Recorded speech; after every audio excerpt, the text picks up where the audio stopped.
So for those of you that are wondering what this story is about, obviously this is Sacramento related.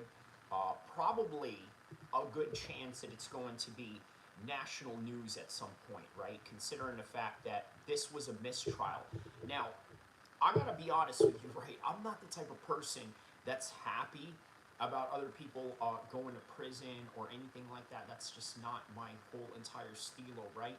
But at the same time, um, there were innocent victims involved in this, and that's something that we have to take into high consideration. Let me play the reaction of the family that that experienced this. So let's hear what the family had to say about this, and we'll go from here.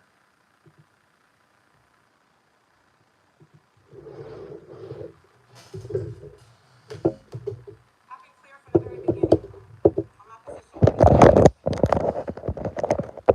My position has been clear from the very beginning that my commitment is to my community and my commitment is to these families, not to the system. And there's a price to pay for that. And some will resent your tenacity to take the blows and stay in the fight anyway. But I'm not your average advocate, because I have the audacity to walk into this courthouse with these families anyway, whether you think that they deserve advocacy and support anyway, whether the system believes that they need support anyway. I want to publicly express my gratitude to these families, because it's been one hell of a 4 years, and they possess a strength that I could never describe. No parent should ever have to bury their child, no matter the age and no matter the circumstances. And I will end with this. Life will go on, but only because it has to. Because now these families have to come back, and they have to relive this all over again, as if this 4 years wasn't enough. For these families, that day and that call will forever be embedded into their hearts. And of all the violence prevention and crime survivors programs that have built their grant language off the backs of the K Street shooting, not a single one of them have been here throughout the process. And not a single one of these families have benefited from those grant dollars.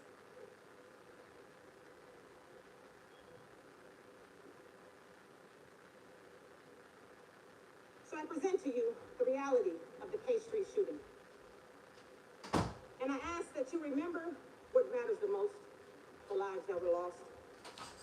And I ask that you be careful in your line of questioning.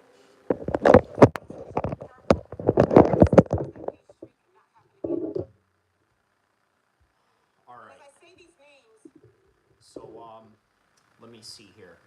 I'm going to give you guys a little bit of some synopsis of what had happened here, okay? Just to kind of give you guys, a bit of some context. So as you guys know, as of July 21st, 2026, this was considered a mistrial, all right? Now, the unaliving trial of the surviving suspects, the case involved in April 3rd, 2023. Okay, hello everyone. Bibby the Bible Thumper. Shout out to you, Bibby the Bible Thumper. I'm assuming that's Bibby as in that guy from the Middle East, but okay. All right, so April 3rd, 2022 is when this happened, right? Mass shooting on K Street in downtown Sacramento. Now, obviously, you guys know that I'm notorious for featuring downtown Sacramento, old Sacramento, all over Sacramento. I feature on this channel, right? So I thought it would be sort of important to highlight all of these things going on, right? So, okay, in a downtown Sacramento, which left 6 people unalived and 12 injured, all right? Now, the trial outcome. Now, the Sacramento Superior Court judge declared a mistrial after the jury remained deadlocked, all right? Now, the Sacramento County District Attorney's Office is currently deciding whether to retry the case. Hopper, shout out to you, Hopper. Yo, how you doing, dude? Very good, my man. I hope everything is going well with you. I hope that you enjoy this content. I hope that you guys hit the like button, hit the subscribe button, because we've got some really, really fascinating story for you guys right now. A mass shooting. Imagine this, a mass shooting declared a mistrial. Now, you would think like a mass shooting, right? It's done in the middle of downtown, which is crazy to think about, right? that particular gym that you guys see me at all the time, right? That I'm filmed here, right? At 24 Hour Fitness in downtown. This is where all of this took place, right? So I figured, hey, why not, with the theme of the channel and the fact that this particular part of Sacramento is synonymous with my entire channel, I figured why not cover it, right? So here we are, right?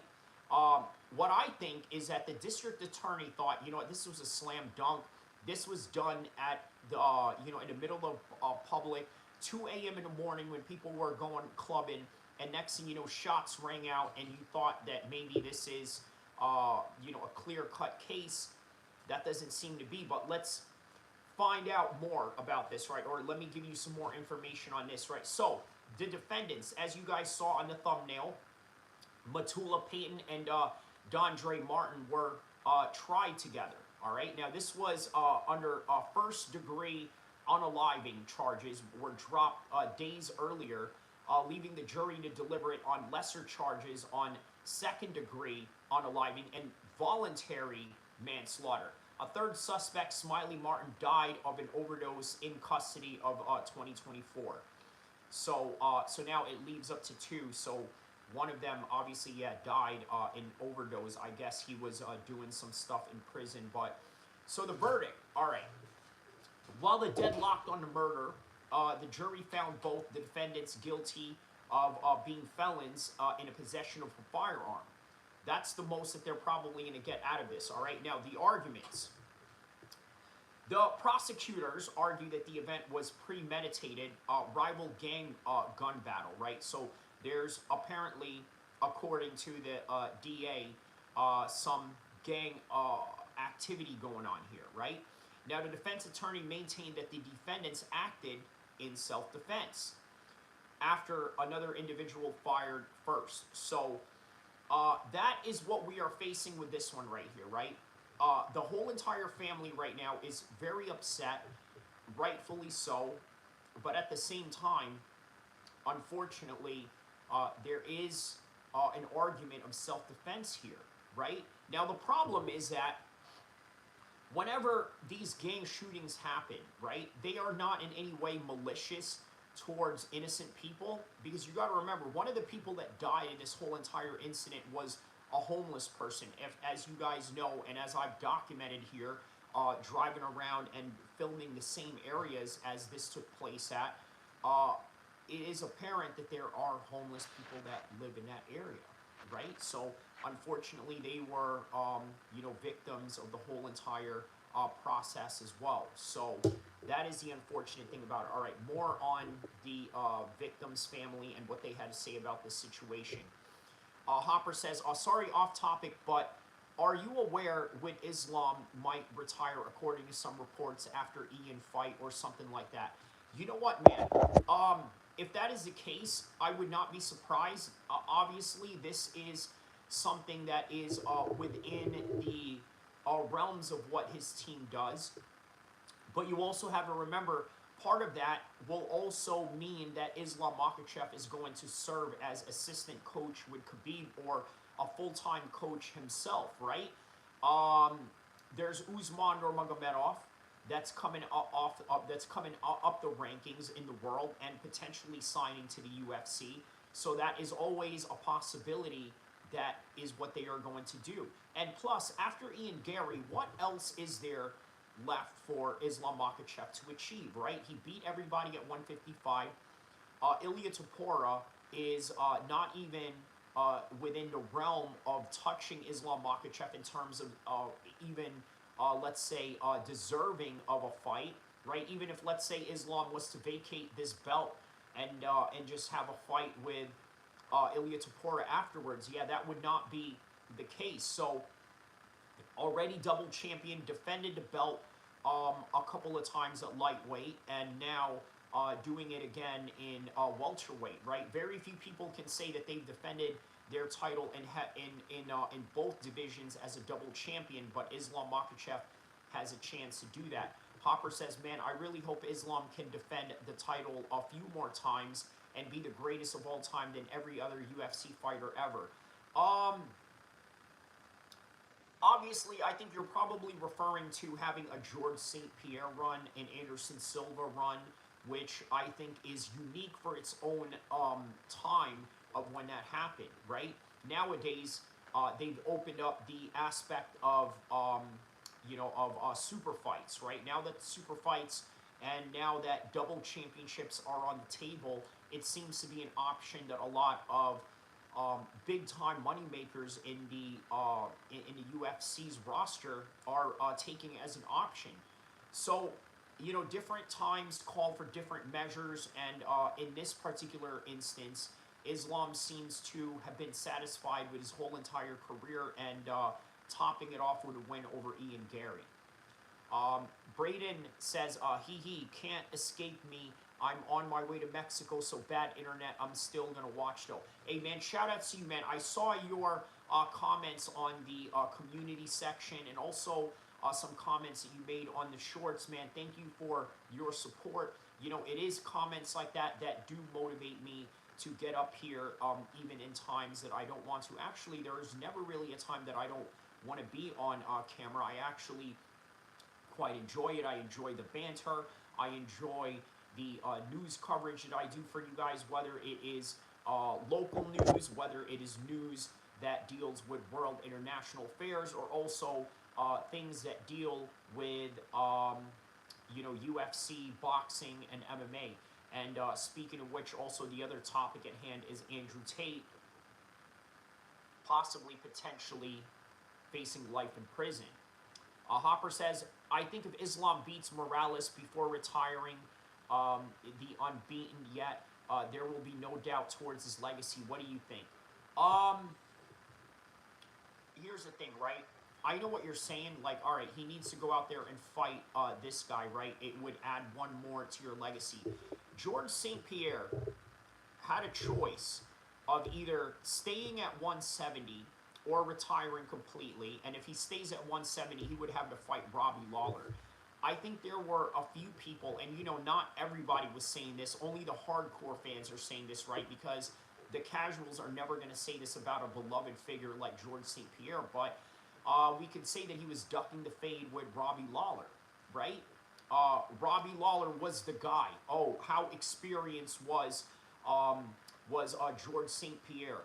I'm sorry, how experienced was Robbie Lawler? He's a knockout artist. And then even Nick Diaz mentioned to the effect that, hey, you know what? When I was in Strikeforce, I was fighting all the heavy hitters. You weren't fighting those guys, George. And then, lo and behold, here's Robbie Lawler finally rising up through the ranks. But guess what? Eventually, Robbie Lawler got knocked out. So what does that really mean? And I say that to say this. Morales, undefeated right now, great. That would be great for Islam's legacy. So is Ilia Topuria. Unfortunately, somebody just like Ilia Topuria is going to beat Morales at some point. Victory says, this Abu Dhabi card kind of sucks. Huh. That's interesting. All right, well, let's get to that, right? Obviously, we're going to continue the coverage on the K Street, shooting. Obviously, there is a mistrial going on. We're still looking for more updates on that as we speak. We're going to elaborate more on that. But since Marty brought it up, let's find out just how sucky the UFC Abu Dhabi card is. Because I tend to disagree with him on this one. But I want to see and make sure that we're looking at the same thing. Okay, so Magomedov versus Bogdan Guskov. Now, obviously, this guy was a replacement for Khalil Roundtree, right? He was a replacement for Khalil Roundtree.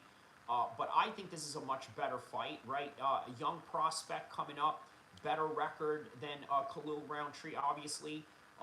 Moving up the ranks. Steve Erzeg versus Ramazan Tamarov, and that's the co-main event. Jeez, okay. I can see why that's not very appealing to you, Marty.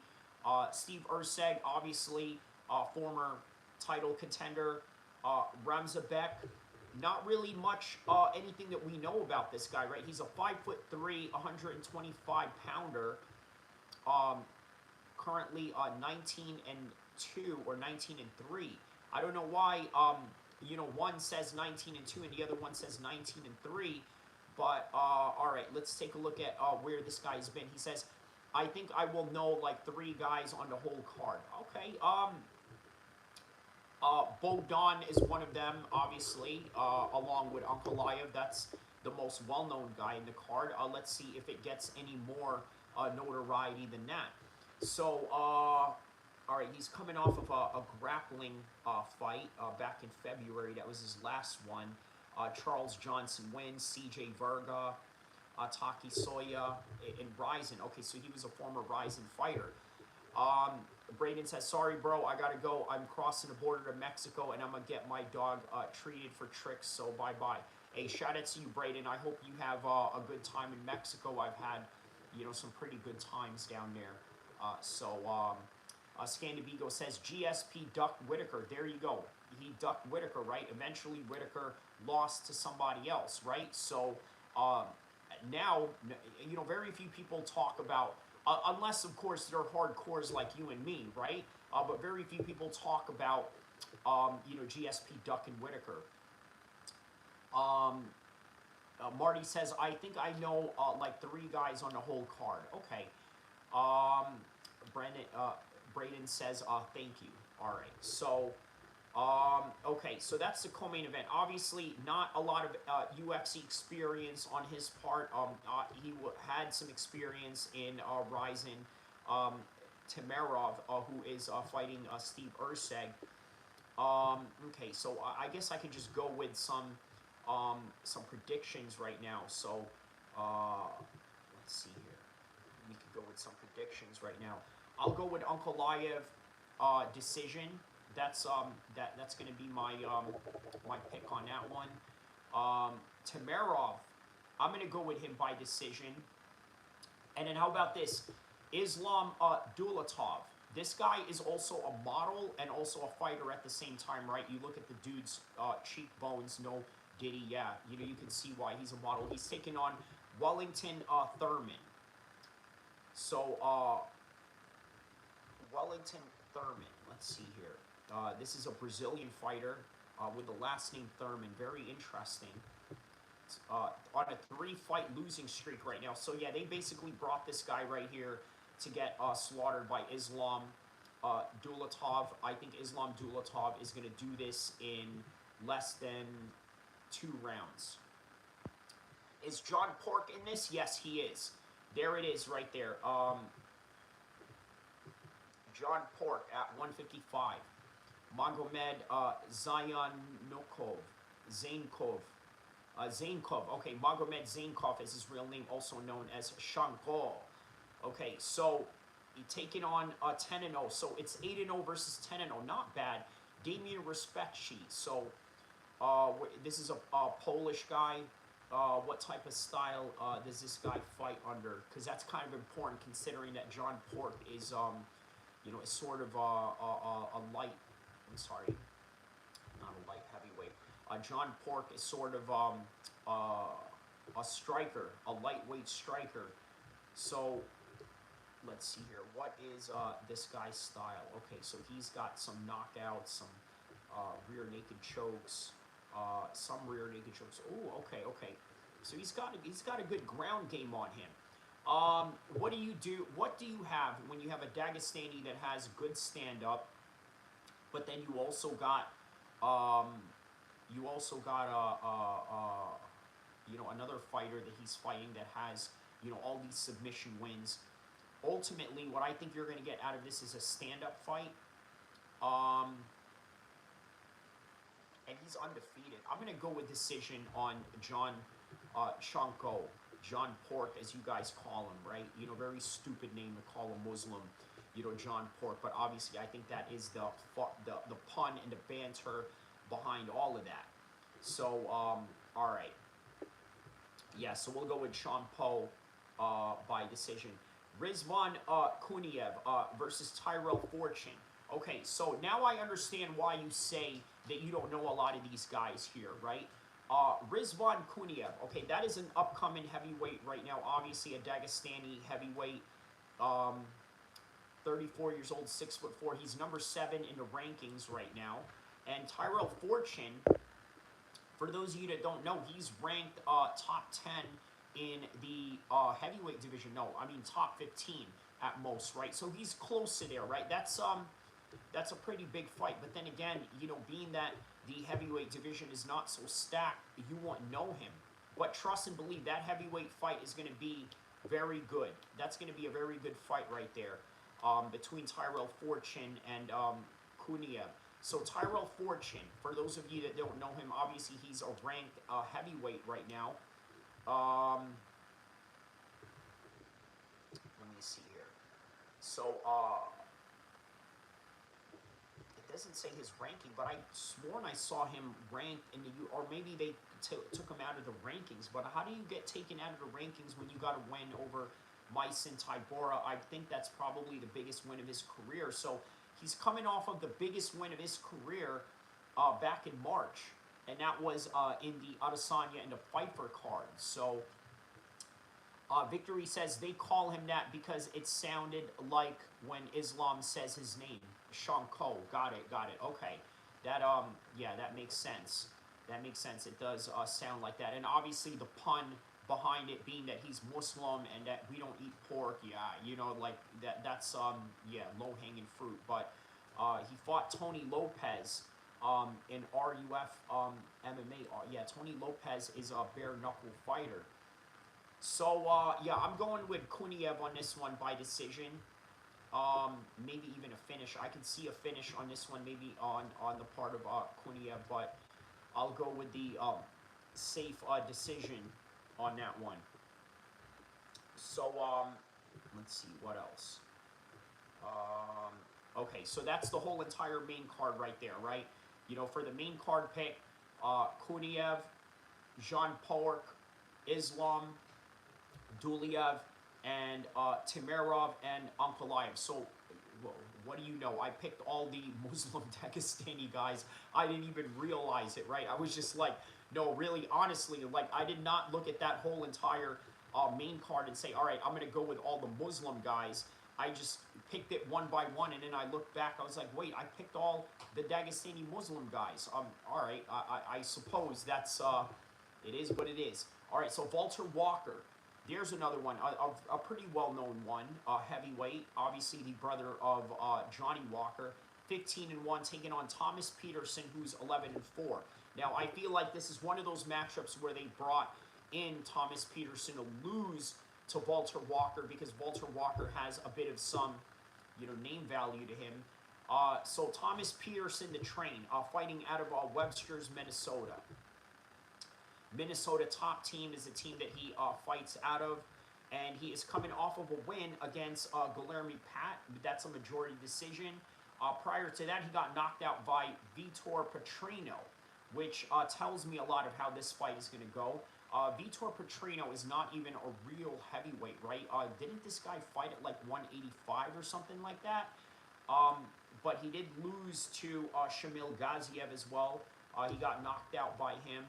Lost with decision against Jamal Pogues. Got knocked out by Waldo Acosta. So I believe Walter Walker is going to knock him out in the first round in this one. So I'm leaning towards homeboy here, Walker, first round knockout. Santiago Ponzinibbio. See, there's more. Come on, Marty. You said you only knew 3 guys in here, right? You got Walter Walker, Ponzinibbio, Ishmael Bonfem. I mean, okay, that's not really a name that, pushes your hair back or anything. But, all right, so Santiago Ponzinibbio is taking on Sam Peterson. All right, now Santiago Ponzinibbio, has been, a long-time contender. So Sam Patterson, let's see where Sam Patterson is at in his career right now. Obviously fighting out of England. 14-3-1,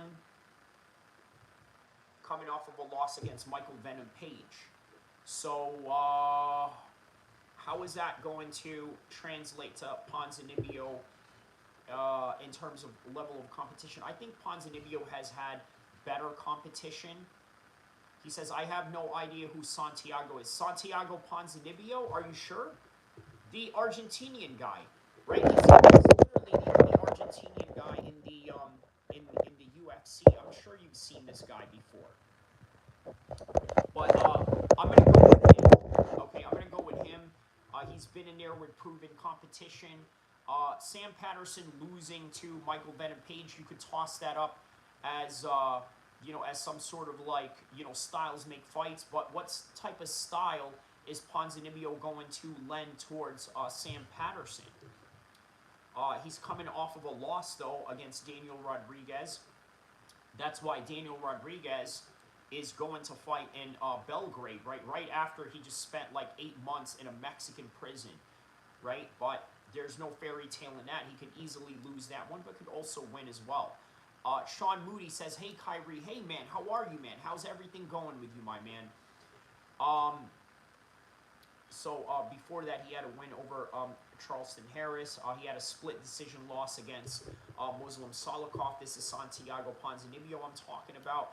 Got knocked out by Kevin Holland.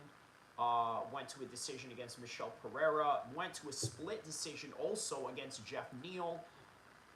Has a win over Miguel Beza. So yeah, level of competition, right? And then he's got a win over Neil Magny. He says, Yurshos Medek will beat D-Rod. I'm good. You sure? Okay. John Dong, shout out to you, my man. You know whose live chat that I see you at, John Dong? And I need you guys to go check out this guy too, right? He's the nephew of Hulk Hogan. He fights for Extreme Couture, King David MMA, right? I see you there all the time. But yeah, man, shout out to King David MMA. One of the upcoming, MMA YouTubers right now. So, shout outs to him, man. I'd like to collaborate with him one day. I would probably get stick for it because he's Hulk Hogan's nephew. And you know how everybody wants to go and cancel Hulk Hogan now. He says, yeah, King David is cool. Yeah, man, he's awesome. I absolutely functions with his channel. I wonder if he knows who I am. That would be cool, though, if he does. I'd like to collaborate with him. If you're ever in his chat, please mention him. Mention me to him. Promote me a little bit. Say, hey, I'd like you to do a collaboration with this guy from Sacramento named Kyrie. I think you and him would do well together. Something like that. Sean Moody says, sucks Illinois having a tough winner. Won't happen this year. What is that in reference to? Sucks Illinois is having a tough winner. Won't happen this year. What is that in reference to, Sean? John Dong says, oh, is he actually Hulk Hogan's nephew? I thought he was just saying that as a joke. No, I think he's pretty serious about saying that, right? He's talked about having conversations with Hulk before. So, yeah, it's that's according to him. Mackenzie Sillers from Illinois, and she lost her tough fight. Okay, got it. Okay, that makes sense. Okay, yeah, I didn't even know there was an Ultimate Fighter going on, right? How about that? But obviously, Ultimate Fighter nowadays is replaced by Dana White's Contender Series. They still keep that show around, I guess, just out of habit. So, but yeah, I'm going to go with Ponzinibbio. Could be a joke. Kyrie takes everything. No. I know what you're saying. No, listen, I know what you're saying, okay? And trust me, I'm very well aware of this particular weakness that I have, right? But when I hear this guy talk King David MMA, he is absolutely adamant that Hulk Hogan is his uncle. As a matter of fact, hey, shout-outs to King David MMA. I'm going to pull up his page right now. I think there's a video that he has where he talks about being Hulk Hogan's nephew, King David MMA. Let me see here. And then we'll get back to the predictions. King David MMA. All right, here's his page right here. Let's see, where was that? Okay, Hulk Hogan is my uncle. Okay, so he made this 2 months ago. Oh, okay. So, today, I am King David MMA. I'm Hulk Hogan's nephew. I just watched the first 3 parts of his documentary. I took notes. We're going to be reacting to that. It's going to be a very, very big show for you today, guys. I'm also a Brazilian Jiu-Jitsu black belt, a pro MMA champion, and I coach at Extreme Couture. And all right, so when you say all those things that are pretty serious, okay, I'm a BJJ black belt. I'm a former mixed martial arts champion. I train at Extreme Couture. I'm also a coach at Extreme Couture. These are pretty serious statements, and then you add on, oh, I just happen to be Hulk Hogan's nephew, and Hulk Hogan is my uncle. So, yeah, all right, you know, I did not get caught up in my, you know, in my literal, you know, notions of the world in this one. He says, man, we need more gym vlogs throughout the day. Ali Khan, you know what? So here's the thing, right?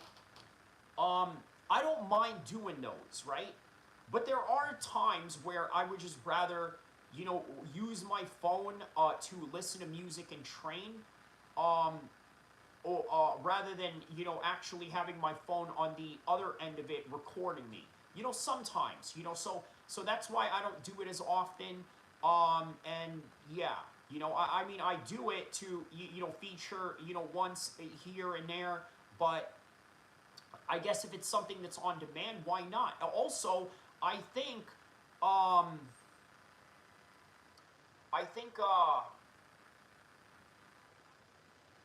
for whatever reason, you know, many people seem to, you know, comment every time I train or I'm in the bag. You know, it's kind of weird. All of a sudden, everybody becomes a boxing coach.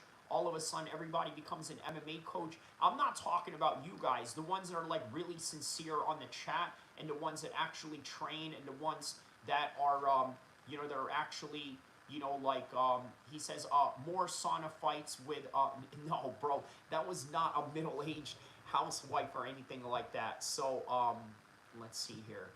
Okay, so let's get back to the, all right, so there it is, right? That has been established. He is Hulk Hogan's, you know, nephew. So, let's see here. Okay, let's go back to the, yeah, so, look, I'm glad that you brought that up, Marty. I'm glad that you brought that up. Here's why. Here's why, right? Obviously, the main topic of this whole entire live stream is the K Street shooting, right? What do you think happens in downtown Sacramento, which, by the way, is very surprising, right? This is not the first time that, you know, shootings have happened in that particular place, right? K Street is literally right in that gym, right, where all of this shooting took place. So what I'm trying to explain to you is it really a middle-aged housewife that you are talking about, right? So he says, who is Marty? Victory. Victory is Marty Scandabigo. All right, so next fight coming up, right? Ismael Bonfim taking on Axel Sola. So Ismael Bonfim taking on Axel Sola, 11-1-1. Let's see where Alex Sola has been in his whole entire career right now. So he's coming off of a loss against Mason Jones. All right, I believe that was his first and only loss. And let's see here. And then his opponent, Ismael Bonfim. Now, where has Ismael Bonfim been in his career right now? I believe he is on a 2-fight losing streak right now. He got stopped by Nazim Sadikov, got stopped by Chris Padilla in his last fight. Marty Usman. No, not Marty Usman. Let me see here.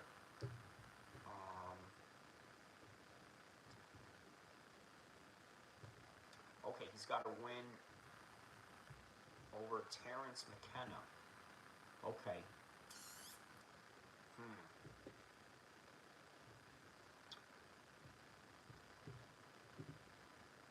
You know what? I'm gonna go with the other guy by decision. Yeah, I'll go with the other guy by decision. Let's see here.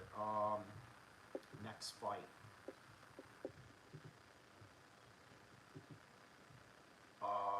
Magomed Tulshkov taking on Rebson Ribeiro. Yeah, I'm gonna go with Magomed 6-0. Let's see why he's 6-0, right? So Magomed the Tiger. 6-0. He's fighting out of the UAE, by the way, but obviously he's of Eastern European descent. Okay, he's got some fights and wins in UAE Warriors. Nothing but first round and second round knockouts, man. I'm going with this guy first round knockout. First round knockout by Magomed. So this is the reason why you don't know these guys, Marty, right? I think what these cards are meant to do is to feature like the local talent of whatever region they are at, right? And eventually, if they do good in that regional scene of things, then they move them up to, let's say, a Vegas fight or a big Conor McGregor card or a John Jones card or, you know, an Ilia Topuria card or something like that, right? But 6-0 right now. He's going to have an impressive finish. It's going to be one of those things like, oh my goodness, who is that guy? Oh, that guy was so good, I couldn't believe that. You know, one of them things. So, yeah, that's how I can kind of see that play out. All right, so what else? Next fight. Nurmagomedov Aliyev taking on Mike Davis. Okay, so 12-3, Mike Davis against the undefeated 11-0. So a lot of the guys that they have here are like undefeated guys that are taking on, like, I mean, you know, you could call them journeymen or you could call them just, you know, 50-50 fighters, right? This is a 155 fight. 11-0 is this guy. I believe I've seen this guy fight in Ryzen before. I believe he's a former Ryzen competitor. Okay, so he's the Tajiki Eagle, 11-0. He looks dead on like Khabib, like the Tajikistan version of Khabib. So he's got a win over Joe Solke, decision, Shamrock, decision, another decision. Contender Series got a ground and pound. Hasn't had a finish in the UFC yet. Mike Davis, on the other hand. So Mike Davis is coming off a loss. That is no surprise, right? He's coming off of a win against Mitch Ramirez. He did come off a loss against Farid Zaham.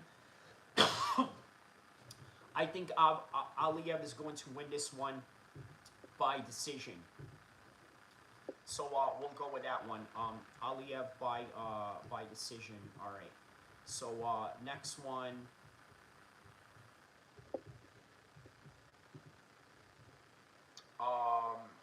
That's it. That's the rest of the fights. That is all the fights right there. That concludes our prediction portion of UFC Abu Dhabi this weekend. All right. Don't forget to like and subscribe, but stay tuned because I'm still going to keep on cracking on this one, right? We're going to talk about Andrew Tate. We're going to talk about the K Street shooting that's going on. John Dong says, do you think Patty would beat Lopez? I think so. I think after the Benoit Saint-Denis fight, I think that Patty is absolutely capable of anything, including beating Diego Lopez. Diego Lopez has fully committed to 155, right? Or is he still planning on staying at 145? Let me know on the chat. All right, so let's continue on with this K Street shooting right here. Bury their families, their children, their loved ones. John Tate, 21 years old, just went out for a night, enjoyed the night with her sister, her big sis. She went to get the car, to bring it around so they would go home. And 13 seconds later, she would lose her life. Yamili celebrated her 21st birthday. Came here to Sacramento for the first time, Fresno, to come to a concert. She was just walking to her car to go home. Her and her good friend. John Dong says, I've heard rumors of Lopez versus Oliveira for the BMF. Not bad. That wouldn't be a bad fight. And plus, where else would you put Charles Oliveira at this point, right? He does have a win over Justin Gaethje, though. So, yeah. Very interesting. Interesting stuff. Scandabigo says, if Islam beats Ian Morales and Prates, he can beat GSP's record. fight more often without cutting weight. Yeah, I don't know where those rumors came from that he's going to retire after the Ian Gary fight. But I would imagine if that is the case, he would not reveal it to anyone maybe after the fact, right? Like, he would not be the type of person to reveal it like, oh, you know, I'm on the verge of retirement. No, that he's going to sort of keep that on the hush. Never make it back to prison. Melinda, 56 years old, unhoused, homeless, just sleeping on the corner of J and 10.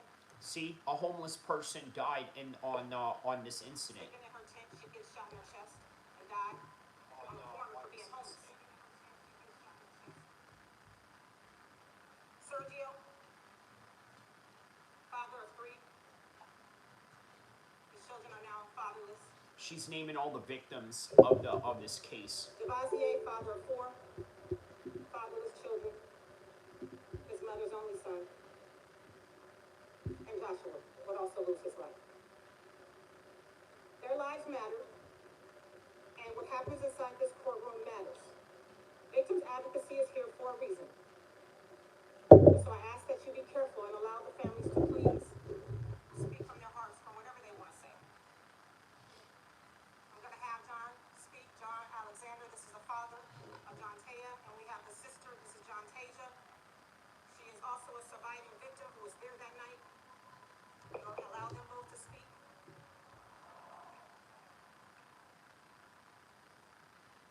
What I witnessed today with the justice system, I feel was unfair. We put our trust and belief into 12 jurors to seek justice for my daughter. Anyone that sat in that courtroom can see that we deserve justice. And what I mean by justice is, as a family, as individuals, as human beings, we have the right to go downtown and enjoy ourselves, whether you're black, you're white. Yeah, look, so what's really unusual about this case, right, is that all of this took place downtown, right, where there are cameras around, where there are, I mean, for all intents and purposes, police presence around. It's in the middle of downtown. Right across it is K Street. Well, K Street is the street where the Capitol building is at. You guys know the Capitol building of Sacramento that I constantly show you every time I'm doing these live streams of, of driving around, right? You know, so yeah, it's literally downtown, right? So that means you're gonna have CHP, the Highway Patrol, guarding that whole entire place, right? Because CHP are the ones responsible for the security of. So there's just constant police presence there, constant, and this is very highly unusual that something like this would happen. But I think what happened was that there was a rival gang that saw another rival gang, obviously, dealing with the particular suspects in the story, right? And the suspects probably had their hands forced into taking an action, right? So somebody's firing at you, you have a weapon, what are you supposed to do? Maybe fire back, and that could be what the case is presented towards, the jurors. So something to think about there. You're Hispanic, it doesn't matter. You have the right to go downtown Sacramento, the capital, and enjoy yourself without the fear of violence. Now, for my daughter to witness her sister lose her life at a time where they're supposed to be enjoying their self, and for the jury to not give us justice is uncalled for. All right, listen, here's a controversial question I want to ask people on the chat, right? I want you guys to let me know on the chat. Were the jurors black? That's a serious question. All right, were the jurors black? Because the suspects involving this case were black. So does that mean that maybe there was a little bit of sympathy on the part of the jurors to say, you know what? We're not even going to bother putting this guy to prison. We're just going to hung this whole entire jury. Let me know in the comment section below. Was the jury black or black majority? I want to hear your God honest truth on the comment section below. So, whether it was gang related or not, whether it was self-defense or not, whether you was there a felon with a gun and not supposed to have a gun, we should have got justice.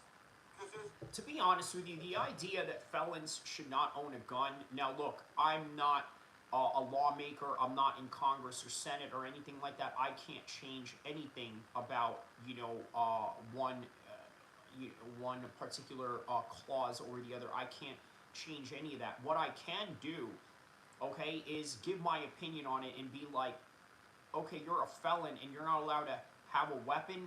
If anything, felons are probably the ones that need guns the most because of the type of people that go after them, right? So are they not allowed self-defense because of that reason alone? I mean, there's no way in the world that you should not be, as human beings, be able to go enjoy yourself on K Street without eruption of violence. They showed the chaos and how it dispersed. And they had the choice to leave then. There was no self-defense after that. You chose to stay there. You made that decision to stay there and contribute to that violence. That was your wrongfulness right there. You had a decision to make as a human being to leave, to stand your ground and leave and not be a part of it. But you chose to stay there and contribute to the life being took. So there was no self-defense. There was arrogance. look, so here's my opinion on it, right? I don't think these men purposely tried to unalive the victims, right? Obviously, the victims that were involved here were innocent civilians. They were not gang members. They were not, part of that street code or anything. At least from what, just from my own assumption right now. Other evidence or other information may come to light later down the road that says otherwise. But for now, I will say, look, they didn't deserve any of that, right? But at the same time, the shooters didn't mean to target them. So I'm not really so outraged to the point where, all right, I'm calling for these people to be locked up. All right, if this is what the juries feel that should be done, then by all means. But also, you got to understand, there's also other aspects of this too, and I'm going to show you the other aspects that I'm talking about without me saying it, because I don't want to say it, but I want to read it.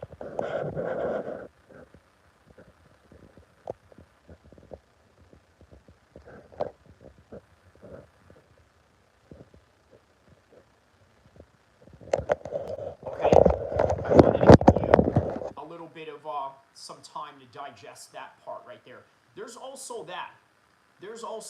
Hey, you want me to be honest with you? It was tragic.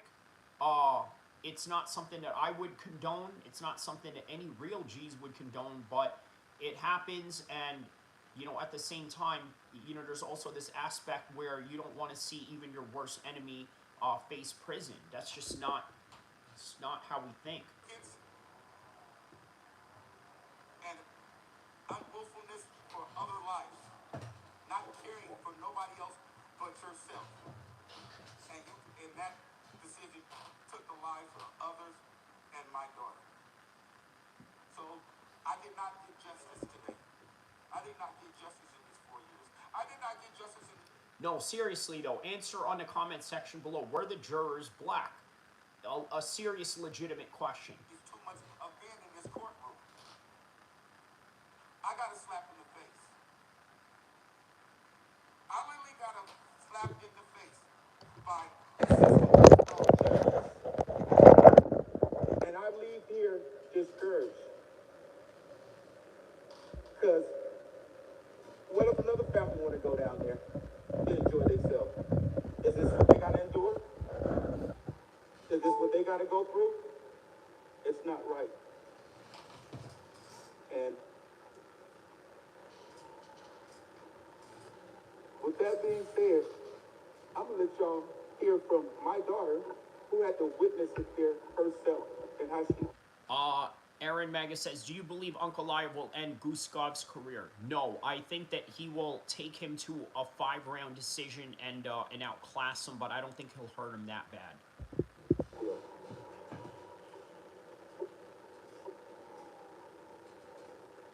I don't really have too much to say other than I put myself through a long, hard process with the hope that there would be some sort of accountability on someone's part, with the hope that I would get some sort of justice, with the hope that I would be able to begin to heal Hit the like button, and guys. live again, because I have not been living.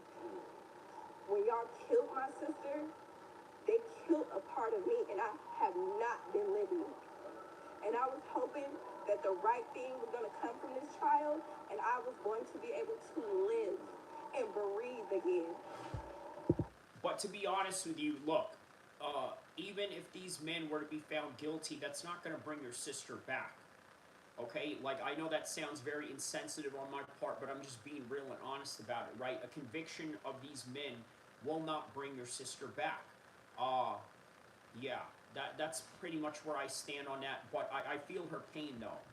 I had my best friend took from me. I had my heart ripped out my chest, and there was nothing I could do about it. And I had nothing else to do but put my hope and faith in a justice system that did not prevail.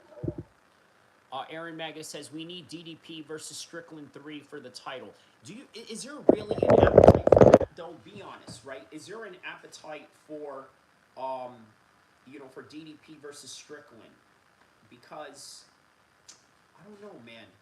It's like, all right, you know what? Like, DDP won that twice, but yet Sean is the champion, right? That would be the only thing that can justify that. I get the meritocracy behind it, but at the same time, I don't know if we're really up for that. Look, I think Kamzat and Sean for a rematch, rather than a trilogy with a DDP, would make better numbers, in my opinion. AR says, hi Kyrie in chat, how are you? Like and subscribe. My prayers and thoughts go out to everyone affected. I am sorry for any issues caused. Yeah, man, don't be sorry, man, but I understand your sentiment, though. This is sad all around, right? This is sad all around. And honestly, I think that had, these men gone to prison, I don't know if that would make things any better. I don't know, man. But Aaron Maga says, Kamzat will make Sean a tap this time, inshallah. Scandivigo says, Sneeko magically was unbanned after several meetings with rabbis and others. So he's 17% Jewish. Could he be Mossad asset to make a focus on hating Muslims and Islam? The focus is currently on... So here's the thing, right? There's a lot of conspiracies that go on about Sneeko, right? There's a lot of misconceptions going on about Sneeko as well, right? Which, by the way, I'm glad that you brought this up, because then we can get into the Andrew Tate conversation as well, which also is the other main topic of this particular live chat, right? Sneeko was a very confused young man. He was trying to find his identity. You ever remember, Sneeko started streaming very, very young. We're talking about way before his teenage years, he was already streaming, right? This is Sneeko we're talking about.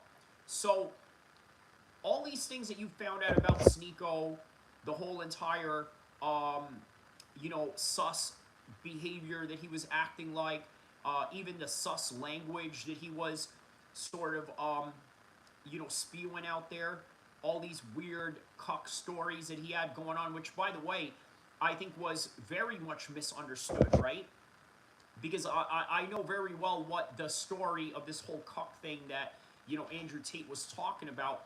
I think what Sneako told Andrew Tate, and I remember Sneako talking about this to a stream, was that Sneako was invited to be the bull, okay? And for those of you that, really understand the language of, the whole cuck thing and the bull thing or whatever, yeah, he was asked to be a bull, right? I mean, why would he not be? Obviously, he's a famous guy. There's plenty of people out there that would hound him for whatever reason, right? So all of this seems very plausible, right? So that's the other misconception. The other misconception is that when he, look, I need you guys to understand this, right? When you become a Muslim, all of the sins that you've done previously all washes away, all right? It all washes away. So I think in comparison to Andrew Tate, Sneako has done a very good job of transforming his life into something new in terms of something that is different than what he was in the trajectory of his earlier years. Whereas with Andrew Tate, when he became a Muslim, it was like as if he never changed. He still continued to push gambling. By the way, he was sponsored by gambling websites.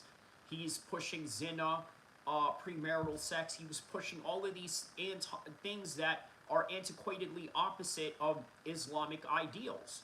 Whereas with Sneako, he really went out of his way to change himself, right? And I think there is a huge misconception behind Sneako as a result of that, right? They cannot configure Sneako from the old Sneako, the non-Muslim young Sneako who was starting out at a very young age, to where, by the way, a lot of us at a young age had preconceived notions of ridiculous things that we would not even think about when we are in our 20s or our 30s, right? But once again, this guy was living a very public life, very early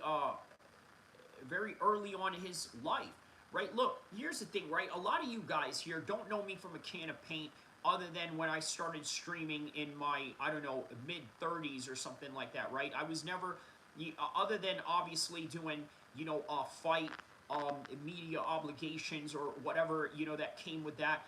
I never really did media on my own, right? I never really did any YouTube, any TikTok, other than social media, of course. At one point I was like a Facebook legend or whatever, but yeah, anyways, all of that was done, in my mid-30s, where I'm a fully grown man, to where I understand my identity, I understand who I am and the message I'm trying to convey to the world, not trying to figure it out while doing an IRL stream in that moment of time, while trying to grow in front of everybody, right? I grew up behind the scenes, whereas, like child stars, they have to grow up around other people. X-Stack says, you're a very nice young man. Thank you for that. Scandibigo says there's a lot of rage baiting Muslim accounts on social media acting like bots. I tell you what, Scandibigo, they are not rage baiters, okay? I'm telling you right now, the sentiment that you probably see, and not doubting that there's any bots, behind any of those, but the majority of the sentiments that you see out of Muslims online is as real as what I hear in the streets and in the mosque. I'll put it like that. All right, back to the K Street shooting coverage, and then more on Andrew Tate and why he could potentially be facing life in prison. Those defendants get to walk away today with something I don't get to walk away with, and that is hope. Hope that they will see the sun again. Hope that they will breathe air again. Hope that they will be free. Their families get that hope. Scandibigo says, I'm sure he's CIA Mossad asset. He's making people hate Muslims. Right? So, let's talk about that, right? Are you saying that Sneako is making people hate Muslims because he wants to convert everybody to Islam? Is that one particular incident that you are talking about? Newsflash. Most Muslims want other people to be Muslims. Oh, and another newsflash. Most Christians want other people to be Christians. There's only one group of people that don't want you to be them unless you were born into it. I'm not going to speak on that, but you know what I mean. What I'm saying is that what he's saying is not out of the ordinary in terms of mainstream Islam. Okay? Believe it or not, Sneako is actually not a hardliner, and I could name several examples of why. But I will say that Sneako is not saying anything different than what anybody else is saying. The problem is that he is a well-known streamer, and whatever he says is going to have a massive impact on how people are going to look. There's nothing that Sneako said that I haven't said here. The only difference is that Sneako has a way bigger platform to me, and he has a reach towards people that, well, I mean, for all intents and purposes, okay, can be used for rage bait or can be used for the positivity of the image of Islam. I don't have that kind of impact. I only have impact on the small audience that I have, or the level of people that, you know, interact with me on a daily basis, and that's it. With Sneako, it's a completely different ball game. So anything that he says is going to be highlighted, and more importantly, even more so, exaggerated, all for the intents and purposes of political agendas and political propagandas. Scanabigo says, no, he's attacking others' religion instead of speaking from the Quran. Well, I don't know, man. I've never really heard Sneako attack other religions. In fact, he kind of calls unity towards them, and even that is a little too liberal for me. But yeah. All right, back to the K Street shooting. I don't have that hope. My hope is 6 feet in the ground. And after this trial, what little bit of hope I may have had is for sure gone. Y'all just took what little bit of life I did have left. What little bit of hope I did have left. Justice is supposed to be blind, and it does not seem like we were given blind justice today. In no way, shape, or form. And that's all I got to say on the matter.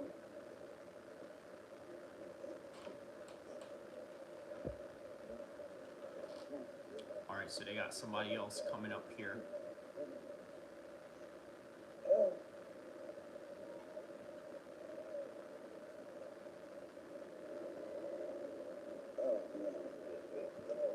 Good afternoon, everybody. I am Pamela Harris. I am Sergio's parent. My husband, Fred Harris, his dad. Right now, I am lost for words. I sit here in front of you right now, and I had this funny feeling came over me in the past week that this was going to happen.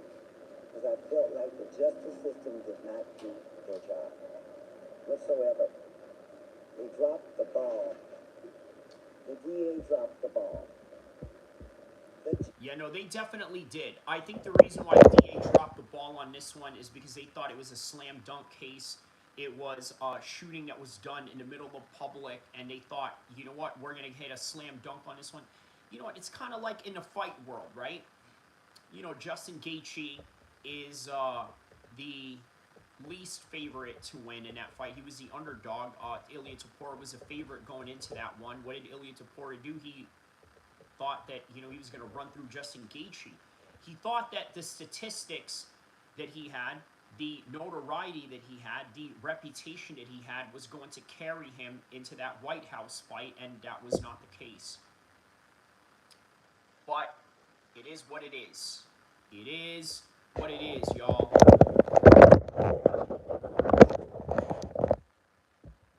The DA dropped the ball on this one. They underestimated their whole entire situation. Judge dropped the ball. That courtroom was like a circus. They let things happen that shouldn't have happened in that courtroom. And it feels like, you know... Okay, that's interesting. What does she mean when she says that the judge allowed things in that courtroom that should not have been in that courtroom? I wonder what she means by that. Got no justice. He has to go visit his daughter at the graveyard. We have to go visit our son at the graveyard. those other folks, they get 3 square meals a day. They got a cot they lay on, and they get visits from their family. We don't have that. It's disgusting, and I feel that these people did not do their job. The jury, I felt like it was tainted. Anytime you can go home every day and the judge says, oh, well, don't look at the internet, don't do this, don't do that. God knows they did just the opposite. We know this. But here's the thing, right? In today's world, how do you not look at the internet, right? Especially when it's a case that is high profile. Okay, how do you prevent yourself from looking at the internet? How do you do that? How do you do that? Right? And how are you not tainted in any kind of way? I mean, look, it is a different world that we are living in when it comes to jurors being affected in any kind of way, right? It's just a completely different world. But you know, in any regard, all right, let's get back to this. Okay, no fact. Then what happens? Oh, one jury says, oh, well, I got to go on vacation, so what the judge do? Give him 14 days off. That's extra time for them to gather around and... Hold up. Okay, so from what I understand here, the jurors, one of the jurors was asking for a vacation or had a planned vacation, so they had to delay the whole trial as a result. That is crazy work. Okay, so now we're learning a little bit more about this trial. Talk to their friends and families and God knows whoever else. When it's all said and done at the end of the day, these families didn't get no justice whatsoever. Nothing. Period. They came back the first time saying, oh, we're going to drop man 1. They come back with man 2 or manslaughter. And what happens? One juror, one, decides to say, oh, I'm going to say they're not guilty. Well, I hope that that individual can sleep at night. Because I damn sure can't. Knowing that I thought for sure. Hey, to be honest with you, yeah, that jury, whoever that jury is that voted not guilty, I trust and believe he's going to be able to sleep fine at night, all right? Because you got to understand, right, some of these people live by a certain set of code, right? A certain set of code that you may not agree with, but, you know, it's just one of them things where they're not trying to see other people in jail. So you may not like that one jury decided, all right, you know, it's going to be a not guilty because they want to see these men walk, but it is because they are bound by a certain social contract to the streets that, you know, most people may not understand. So just something to think about on that one. That we was going to get some justice from this. After 4 years of pain and suffering. And still going through pain and suffering. Our son has 3 children. They will never see their father again. All they can do is go to the graveyard and visit. His daughter would never get married and their dad could walk them down the aisle. None of that. He's got 2 daughters and 1 son. He's got sisters and brothers that miss him. And I just think it's not fair whatsoever. And I just don't have no faith in the justice system anymore. As far as I'm concerned, it's full of crap. Full of it. Things I do want to say, and say it on TV.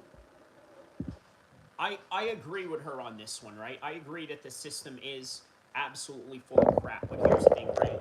It goes both ways, okay? It goes both ways. In other words, you could be a white man that ends up unaliving a black man, and as a result of that, you getting away with it, right? That is injustice of its own kind, right? The other injustice, obviously, is, you know, the Daniel Penny situation, right? You could say that was, you know, absolutely uncalled for, right? There was no reason for him to put, you know, homeboy in a chokehold, right? You guys know who I'm talking about, Daniel Penny, the Marine who had to choke out that homeless black man in New York, right? Who allegedly was threatening everybody in the bus. or I'm sorry, not in the bus, in the subway train, right? That is an injustice in of itself. So, you know what? Injustices can happen in multitudes of ways, right? But for whatever reason, you know, this is just a result that we got out of it. This is just a result that we got out of it in this particular case, right? One person, it took one person to say not guilty, all right, and sway everybody else to the not guilty verdict, and that's just what it is, man. You know, I mean, it's a system that is better than most other systems in the world that will literally just, you know, take you to court and hold a trial based on the feelings of the government or based on the feelings of the accuser and not really towards facts or anything like that. But yeah, I mean, this is the best that we have, and this is the result that we got out of it. So I'm gonna not say it because I might say something I can't take back. You know, I said something once before, 3 years ago, and guess what? My house got shot up. This attorney didn't give a damn. What? What? Hold up. Yo! Yo! They shot up her house 3 years ago. I didn't even know about that. Obviously, this was an ongoing case.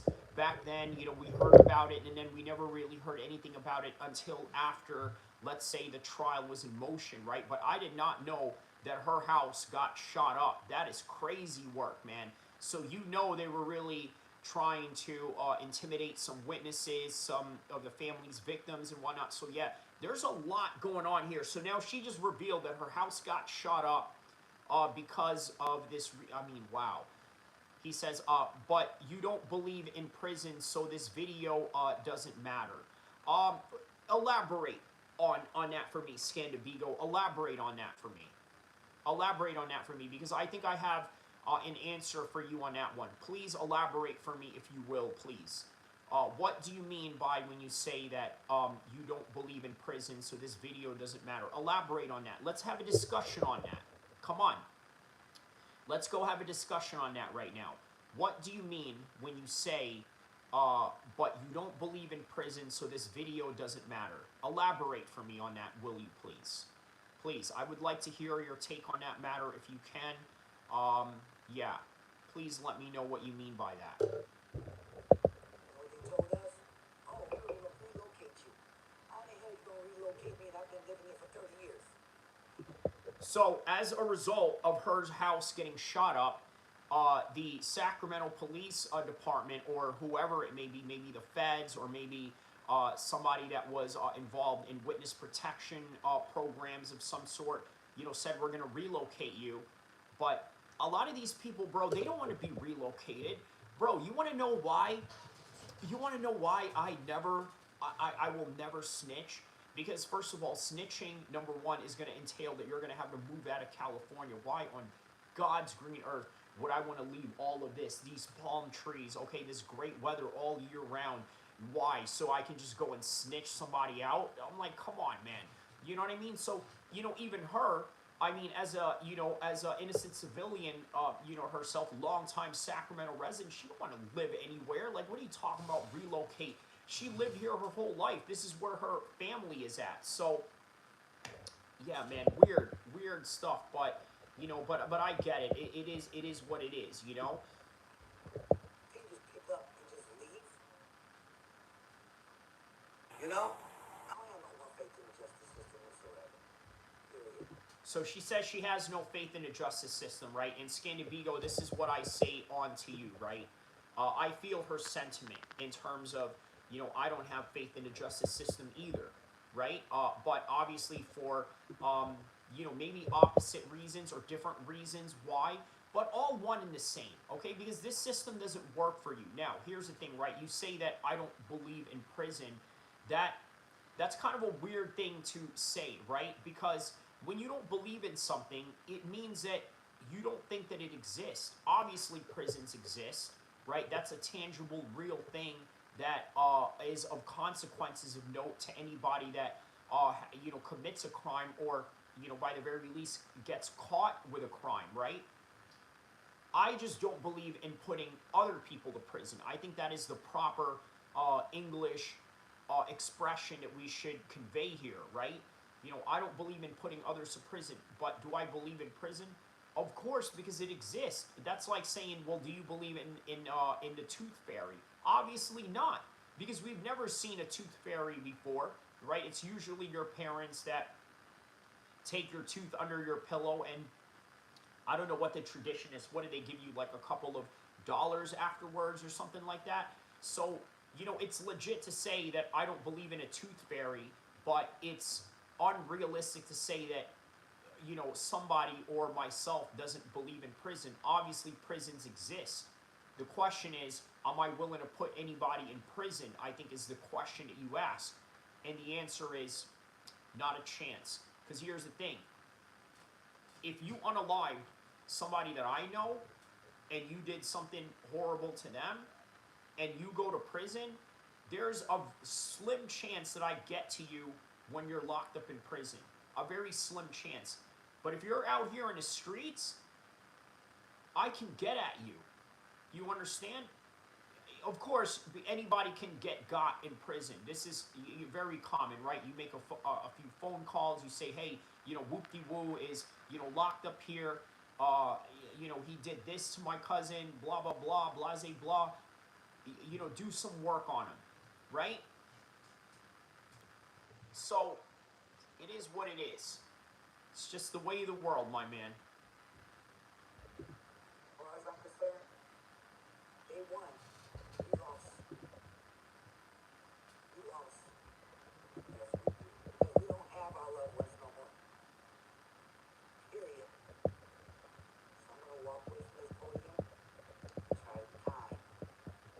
Because you don't want to see the other side of me. And it's nothing nice. Ooh, she said you don't want to see the other side of you. Ain't nothing nice.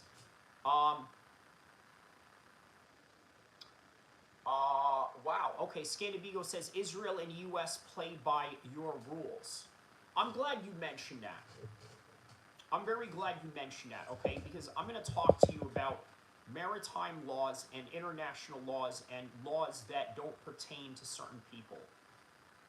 Did you know that if you served as a CIA agent, as a special forces operator, okay, you are sent a kill list, okay, of people that the United States government does not want around, okay? Here's the thing though, if you get caught committing a murder in the other side of the world in the name of doing it for the CIA, in the name of doing it for national security, okay, you will be forsaken by the United States government. In other words, they're not going to claim you. They're, oh, well, this guy says that he was here for the United States, or if one intelligence agent from a foreign country suspects you of doing that, then they're going to say, oh yeah, this is done by the U.S. government or the Israeli government, right? Here's the thing about it, right? You can get charged for unaliving somebody in the streets of the United States, but you can unalive somebody as an intelligence service agent, right? Also known as Special Activities Unit in the CIA, also and also the attachment that they have with special forces around the world. They can go and unalive anybody in the world, so long as they are doing it under the guise and under the orders of Secretary of War Pete Hegseth or President Donald Trump. All right? That is the reality of the world.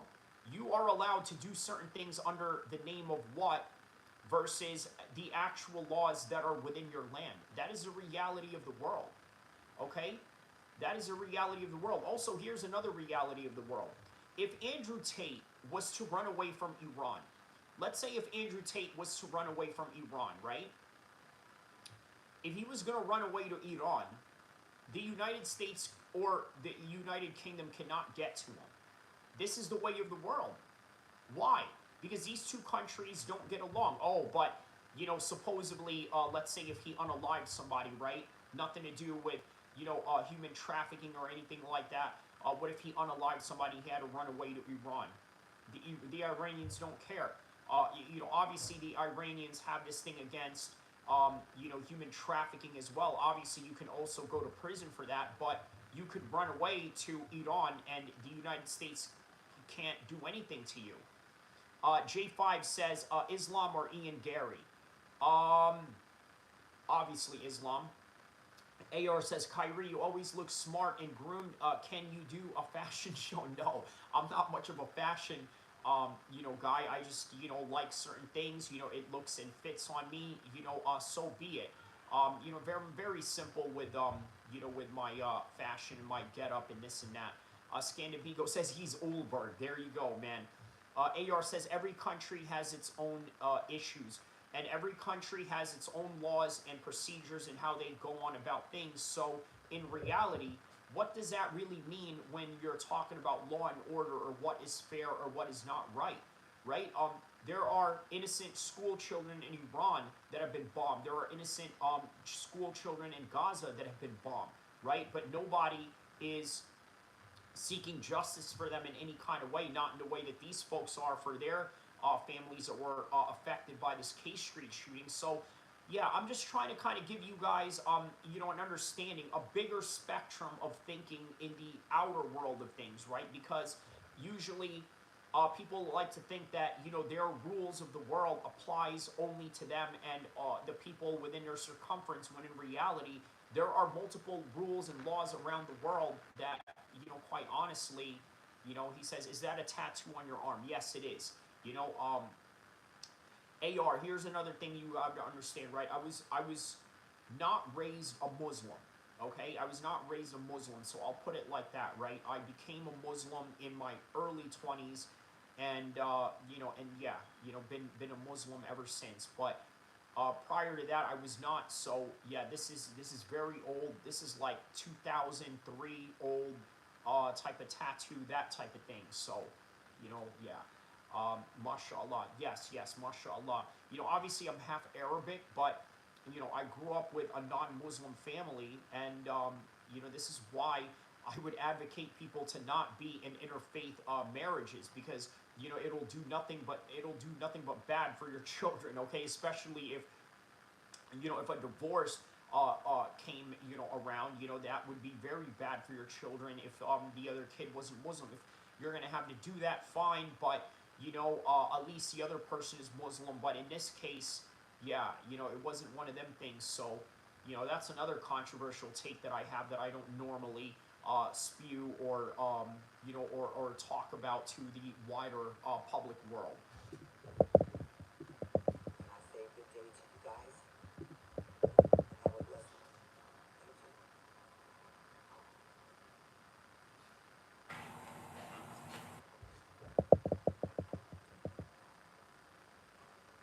All right, so that woman is done speaking. Somebody else is going to come and speak as well.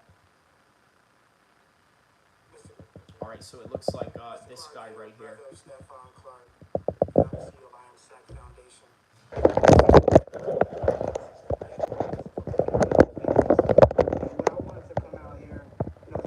The trial the entire time. Leia's been in every, I don't think he missed the court date. And look at my man, he's still got the tags on his do-rag. And what we've noticed something before. Look at this. He's still got the tags right there. My man got the tags right there. He's still got the tags going on right there. Hey, man. Like, he wants you to know the price of that Burberry, do-rag slash scarf that he bought. Before the trial, is that how many people failed these families. I want to piggyback off what Leia said and what John Tate's family said as well, is the media failed when it comes to reporting this case. The media failed accurately when it comes to reporting the facts of this case. When it comes to the death of the loved ones, they all came to support at first. They all came flocked in to support. AR says he is going to return it after this interview. You know what, man?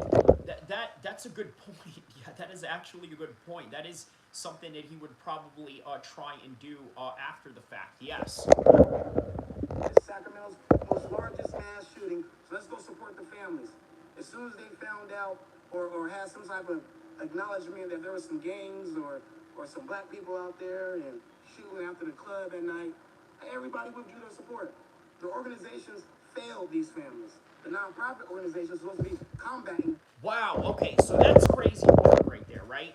He said that as soon as gangs were involved, or there was black people involved, there was people that withdrew their support for all of this, right? Here's the thing about it, right? I told you guys from the very beginning, right? In California, I'm not saying that gangs run everything or, or conquer everything. Obviously, that's not their case, right? But they have a range of influence when it comes to these types of things, okay? I'm not going to speak on anything, on any particular ongoing case going on or anything like that, but there have been witness intimidations in the past all across California, okay, and all had to do with gangs. There have been witness tampering that has gone on. There have been intimidations that have gone on with these. This is what it is. This is California in a nutshell. They have that type of influence in the community, whether you like it or not. All right, so this doesn't surprise me when he says that they decided, they were going to, withdraw their support from this, because it's very controversial. Because number one, being labeled a snitch in a hood, especially if you claim to be about that life, especially if you claim to be a real macho hood type of dude, okay, is detrimental to your reputation. And believe it or not, to some people, that means more than what other people would love to believe. Okay, it means a lot to some people because, quite frankly, a lot of these people are poor. They don't got anything else. All they got is a reputation in the streets. And I'm not saying that it's right. I'm not telling you that it's right. But I ain't telling you that it's wrong either. This is just a reality of the world. Gun violence failed these families. The religious organizations decided not to do the funerals. Remember that, Leia? They said, oh, no, we're not doing the funerals for none of those victims. We're not doing nothing for these victims. At first, it was okay. We'd love to have them at our church. Open arms. A few weeks later, they all canceled. They said, no, have the funeral out of town. And then, on top of that, okay, so he said that these religious services who are going to be part of the funeral decided to tell them to do it out of town. I know what that sounds like. I know that sounds like, oh, you know what, we don't want... Look, they didn't want any problems with their business. That's what I think went on. I think they were like, hey, you know what? This is going to be a problem for our business. This is going to be a problem for what we got going on. So as a result of it, rather we just not do this, right? Rather we just, off with it. Let's off with it. Forget it. Let's just, not deal with this mess. That is why they told him to go out of town, I think. I'm just sort of, giving you, Manny says, Marab versus Khalil Roundtree rumored. Oh, boy, come on now. Man, you know what I mean? Like, in what? In UFC online, open weight mode? Like, what are we talking about here, Marab and Khalil Roundtree? Or are you talking about in a grappling match? Okay, not no MMA or in the UFC. Community support switched. First, the community was like, man, this is horrible. This is a mass shooting. Sacramento's largest mass shooting. And then it's always just gangbanging. It's just gang violence. Gun violence is gun violence. Stephon Clark died by gun violence. Our silence is compliance when it comes to gun violence, no matter who has the gun. So we hear... Scandabigo says Trump on the fallen U.S. troops. All of them said strongly, we cannot let Iran have a nuclear weapon. He is an... Yeah, so there it is, right? There it is. That was his whole entire prerogative on that. He's like, yeah, it's unfortunate that, people died, but at the same time, we can't let them have nuclear weapons. That's his stance on it. Ernie Johnson says, no country had a bigger turn than Libya. As a non-Muslim that wouldn't get it, the controversy of Gaddafi wasn't worth your complaints. These other monarchs are African government level corrupt. Okay, very interesting take on Ernie Johnson as well. Ernie, let me know what you think about this particular K Street mistrial that is going on in Sacramento. What do you think about it? Is this an aspect of the failed justice system? Is this an aspect of jury intimidation? Let me know what you guys think about this, because I don't know if anybody else across the United States is interested in this case, but I am. Obviously, this is a case that is ongoing or was ongoing here in Sacramento, and I would like to give it a little bit more shine across the United States if I can, if not around the world. To support these families, not just some levels, but all levels. But we want you guys to understand that we're here because we're anti-gun violence as well. We don't choose a side when it comes to gun violence. It used to be a day we had neighbors and not too many neighborhoods. Now you got a bunch of neighborhoods and no neighbors no more. But it used to be a day where you have some differences with somebody after the club. Yes, I will be watching that, AR. Yes, I will be watching that. And then you go ahead and you break dance and shit. Stuff. You break dance or something. You tell me true. And then it came to a point where, you had a problem with somebody, you go out in the back and you fight it out. You go juke it out. But it's never been a time where women and children were just off limits. There's no more villages no more. There's no more communities no more. And this is what happens when the elected officials fail. I gotta push back on that a little bit, right? He's wrong about that. There is still that going on, right? Whenever there's a problem going on, okay, we run fades out here in California. Hey, you got a problem with me, I got a problem with you. Let's go duke it out in the streets. You know what I mean? This is still ongoing. But also, gang violence is also ongoing. The problem is, this time, it was gang violence that attracted national attention because it was considered a mass shooting due to the fact that innocent people died. When the religious organizations fail, when the nonprofits and the advocates fail, when the media fails, this is the kind of stuff that happens. And until we come together, like I said, on not just some levels, but all levels, this will continue to happen. And you'll continue to have long, drawn-on, overlong damn court process with no damn end in sight, with no damn justice in sight, no clear process in sight. I heard there was more vacation scheduled if it would have took longer. Actually, am I right? There was more vacation scheduled. If this wouldn't end, they have more vacation time to go look at the media, to go make up their own, opinions on what they think should have happened. So look, even if there was no vacation time for these jurors, they still would look at the internet. Okay, the internet is right in your phone. The judge can say, hey, don't look at the internet. Don't look up anything on this case. You can't stop people in their own free time. And even if they don't look at their phone, even if they follow what you're saying, guess what? Somebody's going to be in their ear. Somebody, oh, what? You're a juror on that trial. Oh, whoop-de-woo, this and that.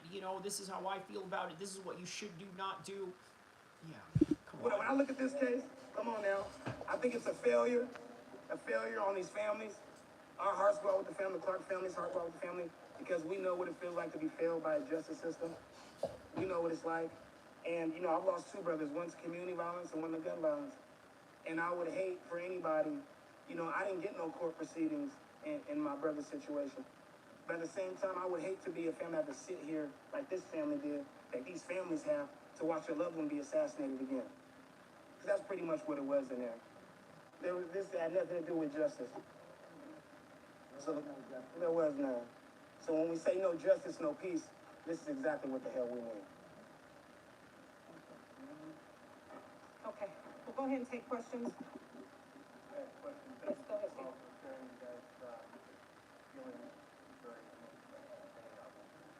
You had mentioned that you think you are a new therapist. I wanted you to share what that is. And also, my understanding is that the judge will reconvene this in October.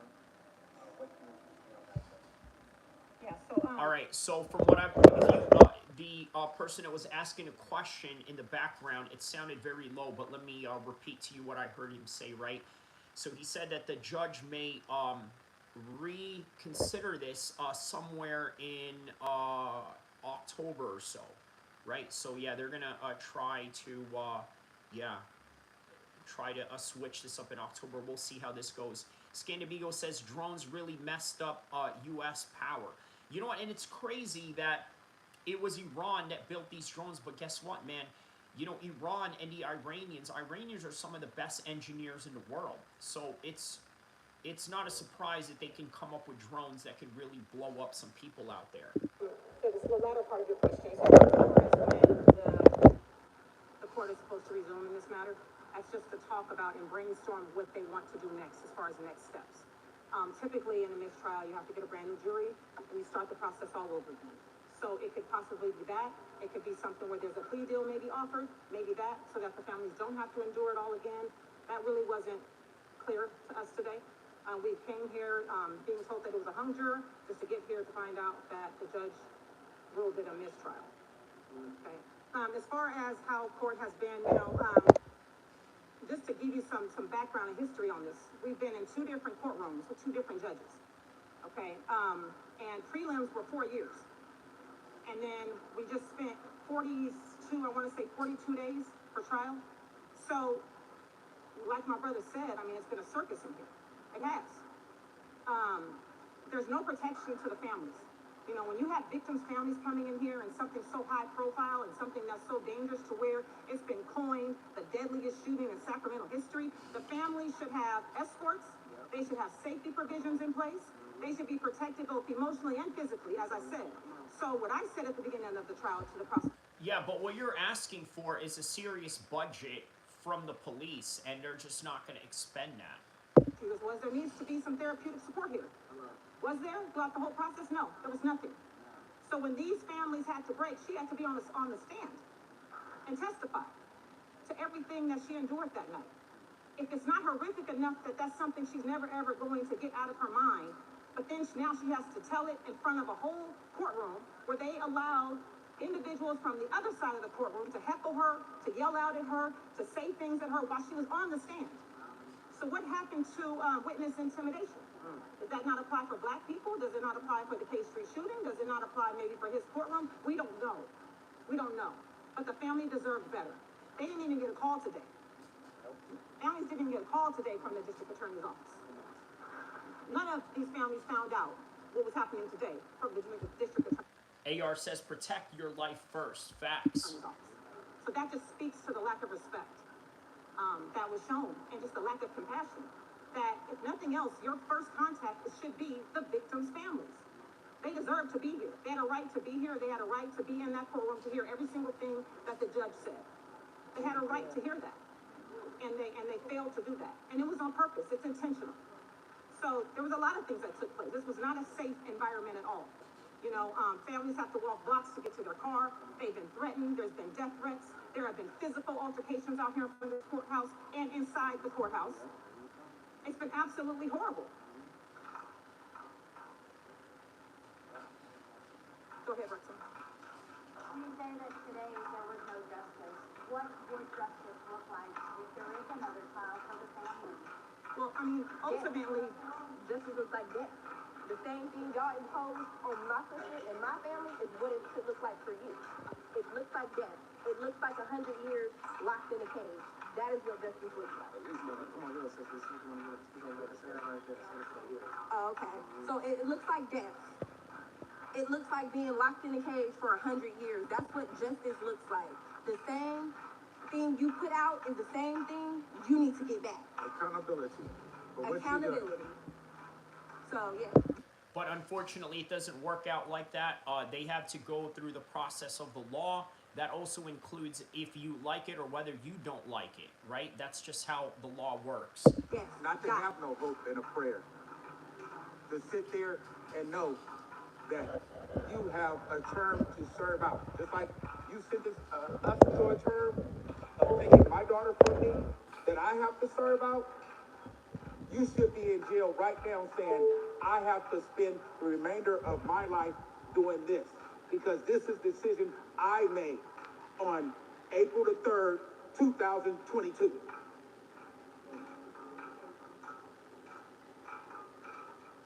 Next question. So ultimate justice would be to have their loved ones back.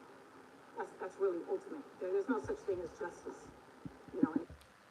Okay, that's a very good point. That's kind of the point that I was trying to make the whole time, right? Putting these men in jail or having these men unalived would not bring these people back, unfortunately. Case like this, what does that really mean? Their loved ones are not here. You don't get them back. It doesn't change that. So it's difficult, but at least it gives you some type of remnants of something. If they were to get something that they asked for, something that they were promised, at least it's something to hold on to. As John Tate said, hope, something. But that's not what they got at all. And there's no promise of that. So now we're starting all over again. So the families can't even begin to heal until this is over with. I mean, because every time they walk in here, they're ripping the Band-Aid off all over again. Job opportunities lost. Everything. Yeah, jobs, I mean, they're not working. Who's compensating them for missing work? Who's compensating the families for the gas that they're spending to get here every single day? They're victims. So that should be the district attorney's office, who offers victims' funds and victims' protection. They haven't received any of that. So obviously, thank you guys for sharing everything. You mentioned also the lack of witness protection throughout this trial. As we head into possibly a new retrial, what are your demands? What do you want to see be done correctly this time around to protect you and family? So that'll be based on what the families want. See, this is not about me. It's not about Tate. We're just here to amplify the family's messaging. So that'll be something that we'll have to sit down with. It's too fresh right now. But we'll sit down individually with the families, and whatever it is that they want, that's what we'll echo. Anyone else? Thank you. Yes. Thank you.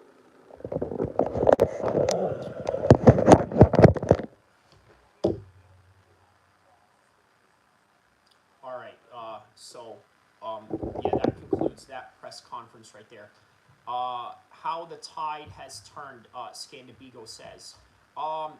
Is that in reference to the U.S.-Iran war, or is that in reference to this particular news? Let me know. But yeah, speaking of which, guys, look, here's something you guys have to understand, right? Justice works two ways, right?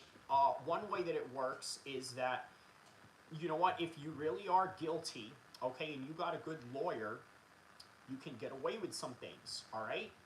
The other side of that is if you are the victim and you don't have a good lawyer, or, you don't have a chance in prayer to convict the person that violated you, that's also the other aspects of American law, right? It's not perfect. It really is not perfect, but it is the best law that we have in the world in terms of human consideration and also human rights to begin with, right? So, something to think about with that one.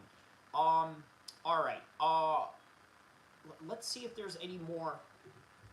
If anybody out there is really covering this right here. So, Sacramento K Street shooting. Let's see here. All right. So, okay. CBS Sacramento. This would be a good one right here. Okay. Let's see here.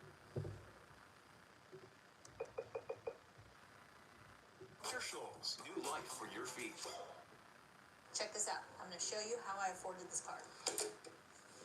Okay, you ready? All right, $118 for car insurance. That's how much I was paying, okay? I picked... On the other high-profile case out of Sacramento, a hung jury in the deadliest mass shooting in Sacramento history, with 6 people killed and 12 others hurt, as you remember. So we bring in CBS 13's Steve Large on this report. Steve, I remember when you covered this shooting right when it happened, so get us up to speed on how this is all wrapping up now. Yeah, a judge declaring a mistrial in this particular case. Again, as you mentioned, a shocking mass shooting right in the heart of downtown Sacramento. And tonight there is a lot of emotional reaction we're going to get to in just a moment. But first, let's go ahead and tell you what happened in court. That a jury coming back saying they were deadlocked. They could not reach a decision on second-degree murder. After last week, they could not reach a decision on first-degree murder. And that charge was dropped by prosecutors. So today it's Ntula Payton and DeAndre Martin, the 2 defendants. No verdict reached. A mistrial declared. The father of one of the victims in this mass shooting, John Tate Alexander, reacted a very emotional press conference after this mistrial was declared. Here's some of that. And for the jury to not give us justice is uncalled for. The video showed whether it was gang related or not, whether it was self-defense or not, whether you was there a felon with a gun and not supposed to have a gun. We should have got justice, because there's no way in the world that you should not be, as human beings, be able to go enjoy yourself on K Street without eruption of violence. That's John Alexander. His daughter, a 21-year-old daughter, was out on K Street and was killed in that. And look, that is what I find, really highly unusual about all this, right? It was in the middle of K Street, by the way, a very busy street. I want you to imagine, right, if this happens on K Street, just imagine what happens in the trenches across Sacramento, right? South Sac, Rancho Cordova, North Highlands, even Natomas, right? What else?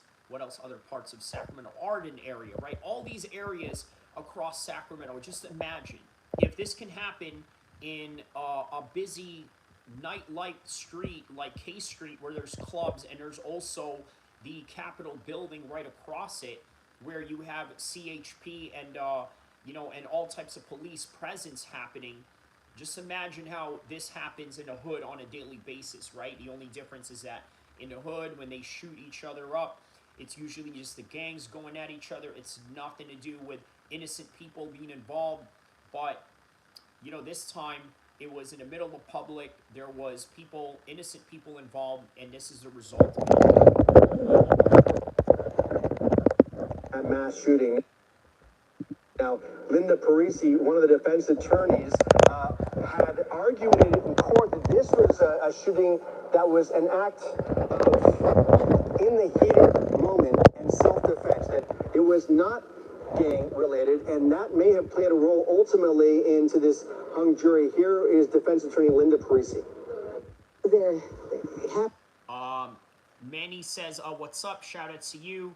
Scandivigo says, Chicago, don't test my gangsta, you heard? You're from Chicago, right, Scandivigo? That they were not convicted, but of course, they were disappointed that the jury did not find them not guilty, that they acted in self-defense. And so we have some work to do. All right, so that was the lawyer of the ones accused.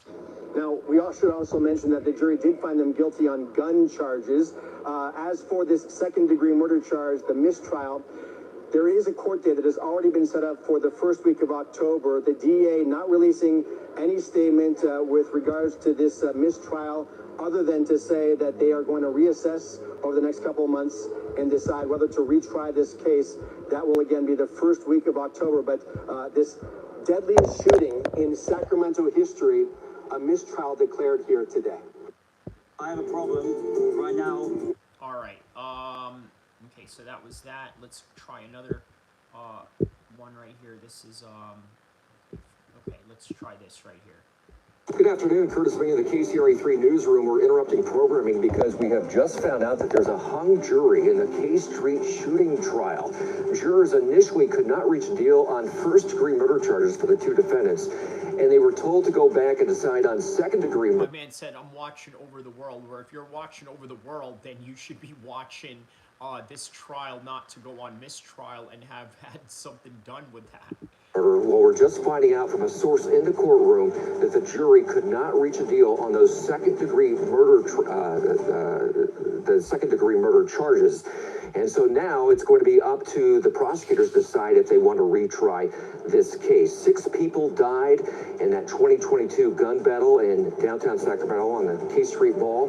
We're following this. We're going to have updates for you coming up at 3 o'clock and again on the KCRA3 News at 4. Let's get back to regular programming. So that was when all of that broke open. So, all right, let's see right here. Sacramento's K Street shooting ending in a mistrial comes after days of deliberations and after first-degree murder charges were dropped last week against Tate Faces and DeAndre Martin. They were among 3 people arrested and charged in the 2022 shooting. 6 people were killed and more than 12 people were hurt. 1 suspect died in jail while awaiting trial. Investigators say the shooting started as a confrontation between rival gangs that spiraled into a shootout. Here are the 6 people who were killed that night. Jantaya Alexander, Melinda Davis, Emile Martinez Andrade, all described as innocent bystanders caught in the gunfire. Sergio Harris, Joshua Hoy Lucchesi, and Devazia Turner were also killed. Police said all 3 men were part of the gun. All right. So what else here? Which one did we not see? This one right here. Okay, this one's a little bit longer. This one is like a little mini documentary. 4 years after Sacramento's deadliest shooting, a mistrial declared after jurors could not come to a unanimous decision on the most serious charges for the people accused in the K Street shooting that left 6 people dead. The result of this trial is leading to outrage from the victims' families. Now, for my daughter to witness her sister lose her life at a time where they're supposed to be enjoying their self, and for the jury to not give us justice is uncalled for. In another trial in Yolo County, a verdict is reached for Carlos Dominguez. A jury finds him not guilty on 2 counts of second-degree murder, but guilty on 2 counts of involuntary manslaughter in the deaths of Kareem Abu Najim and David Bro. He was also found not guilty of attempted murder in the stabbing of Kimberly Guillory. We start with the K Street shooting trial. It ends in a mistrial after days of deliberations. Tate Faces and DeAndre Martin were among 3 people arrested and charged in that 2022 shooting. 6 people were killed that night. More than 12 were injured in the crossfire. 1 suspect died in jail while awaiting trial. KCRA 3's Marisela de la Cruz begins our team coverage tonight and is live in downtown Sacramento. So, Marisela, what have you learned?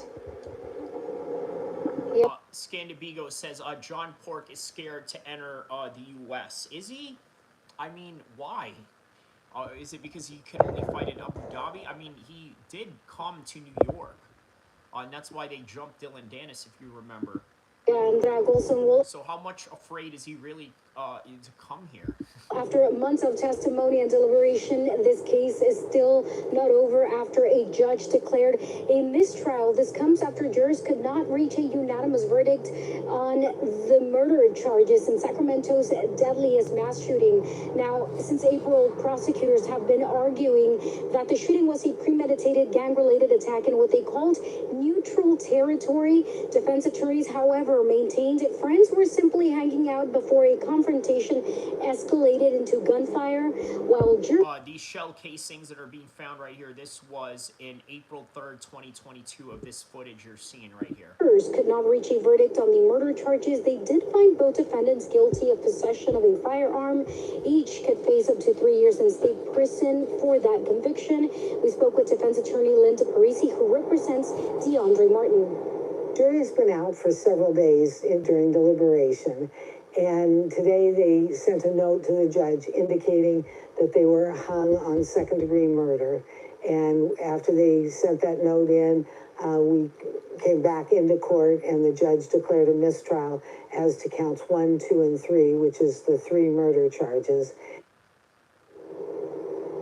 And I also got on a quick call with a defense attorney for Tate Payton. He says this was a difficult case and also that the system worked the way it was designed to. We're live in Sacramento. Marisela de la Cruz. The defense lawyer was like, yeah, it worked the way that it should because it worked on your favor, right? You know what I mean? But obviously you look at the families. I'm not laughing at their misery or anything like that. You know, don't get it misconstrued. But obviously, yeah, he's going to say that because it worked towards his favor. So, yeah. KCRA 3 News. Yeah, just a lot of upset people from the victims' families' perspective. We'll be hearing more from them. Marisela, thank you. The district attorney's office released this statement saying, quote, "Unfortunately, the jury was unable to reach a verdict and a mistrial has been declared. We will make a decision in the near future as to our next steps, which will include a decision to retry the case. As this case is still pending, we have no further comment." So here are the 6 people who were killed that night: Jontaya Alexander, Melinda Davis, and Yamile Martinez Andrade, all described as innocent bystanders who just happened to be caught in the gunfire that night. And then you have 3 other people: Sergio Harris, Joshua Hoy Lucchese, and Devasia Turner. They were also killed, and police said that all 3 men were part of the gun battle, and one of them was homeless too. Therefore are not considered victims. The verdict, outraged. Wow, okay, so they said that some of these men are not considered victims because they were part of the gun battle. So, yeah, we can probably kind of guess who that, person is, but yeah. The victims' families who are demanding justice tonight. KCRA 3's Andres Valle joins us live with a reaction. I know you spoke with some of those families, Andres. What are they saying about this?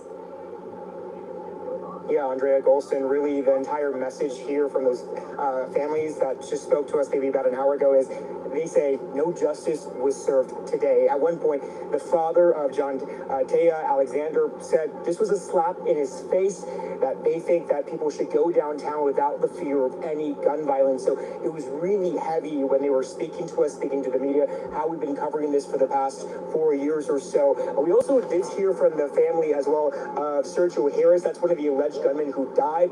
They wanted to make it clear that just because he's an alleged gunman, this gun violence still affects everybody involved. But again, we did speak we did hear from the father of Jontaya, and this is what he had to say.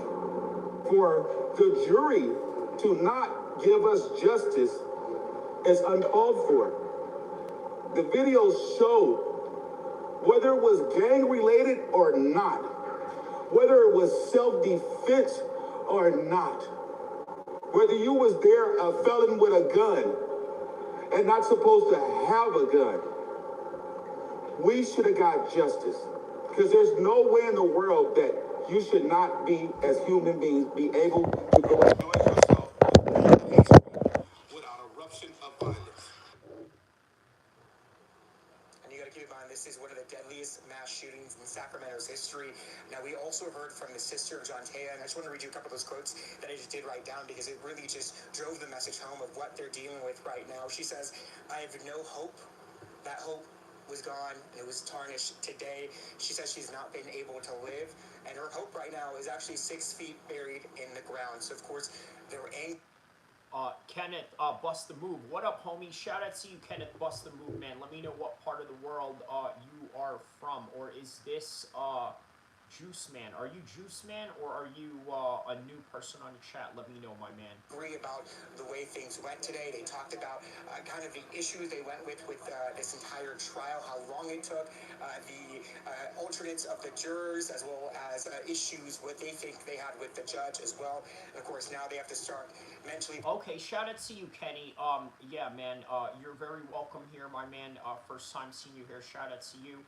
Let me know what part of the world you are from. Don't forget to like and subscribe. Scandivigo says, shouldn't we focus on the shooters and how they feel? Also, we need to import more troubled shooters to America. Well, here's the thing, right? Obviously, this has nothing to do with an immigration problem. These are American men, right? African-American men. They all grew up here. That also includes the victims and also the ones that were part of the gun violence shooting as well, right? So, yeah, these were all done by Americans. So, but I get what you're saying. Obviously, bringing them more in here would probably perpetuate that even more. But yeah, man, it's sad overall. Sad overall. Speaking of which, look, I wanted to end with this, right? Obviously, the other topic, subject matter at hand was Andrew Tate, right? Andrew Tate has a potential now of facing, life in prison. It doesn't look good for Andrew Tate right now at all. It doesn't look good for Andrew Tate. Preparing for a potential new trial. We're actually going to talk about that right now. Unclear how that's all going to unfold, but again, it's something we'll be watching very closely. For now, we're live here in downtown Sacramento. I'm this by KCRA. All right, so we have the Irish Independent News. talking about it right here. Let's That's my wallet. So this is what most wallets. Okay, so shout out to the Irish Independent. This was 6 hours ago. Let's hear what they have to say about this. Because we've just seen that the Tate brothers are in a deep bit of trouble here, judging by their latest court appearance. Talk to me about that. Why are they appearing in a federal court in Miami? There was a big development this weekend for the Tate brothers. They were arrested in Miami by U.S. Marshals under charges issued by British prosecutors. So the Tates charged by British prosecutors for rape and human trafficking allegations. And prosecutors issued new charges, which were revealed on the weekend. And the Tates were arrested under those British charges, and the prosecutors in England said that they are seeking extradition for them. So they're in federal custody right now. They're in a Miami prison, and we are watching to see if that extradition order will indeed move forward. Now, their appearance in the federal court, it was kind of a plenary appearance. It was really just to... Yo, Kenneth, I had to get you up out of here. That's some gay stuff you're talking about right here. He says, why didn't U.S. give Tate evidence to Romania? This is BS. What evidence could they possibly give to the Romanians other than that one incident he had in L.A.? I mean, the crimes that Andrew Tate has allegedly committed was not in the U.S. other than that little choking, situation he had going on with a woman that he slept with in L.A. or something. To set out what the case was. But quite dramatic, though, nonetheless, seeing the two of them there. Yes, they were in the orange jumpsuits. My colleague was covering the hearing in Miami. A judge said that they would stay in jail, which means that they wouldn't be released on bail. And their lawyer gave a press conference in which they said that the Tates were innocent and that this is politically motivated, and that they will fight the extradition order. And so, this is the first appearance since they've been arrested. I think many people in recent months will be more used to seeing them traveling around the world, jet setting to different countries. So it was a very different image that we saw yesterday. To be clear here, they have been under investigation in the United Kingdom for quite some time. There was a previous set of charges, now there's a fresh set of charges on... So what's new now, they're just talking about the fresh new charges that are coming to the Tate brothers right now. So on top of that, and that's why the extradition is being sought. Yes, and it can be a little complicated to explain, so I will do my best to break it down. So...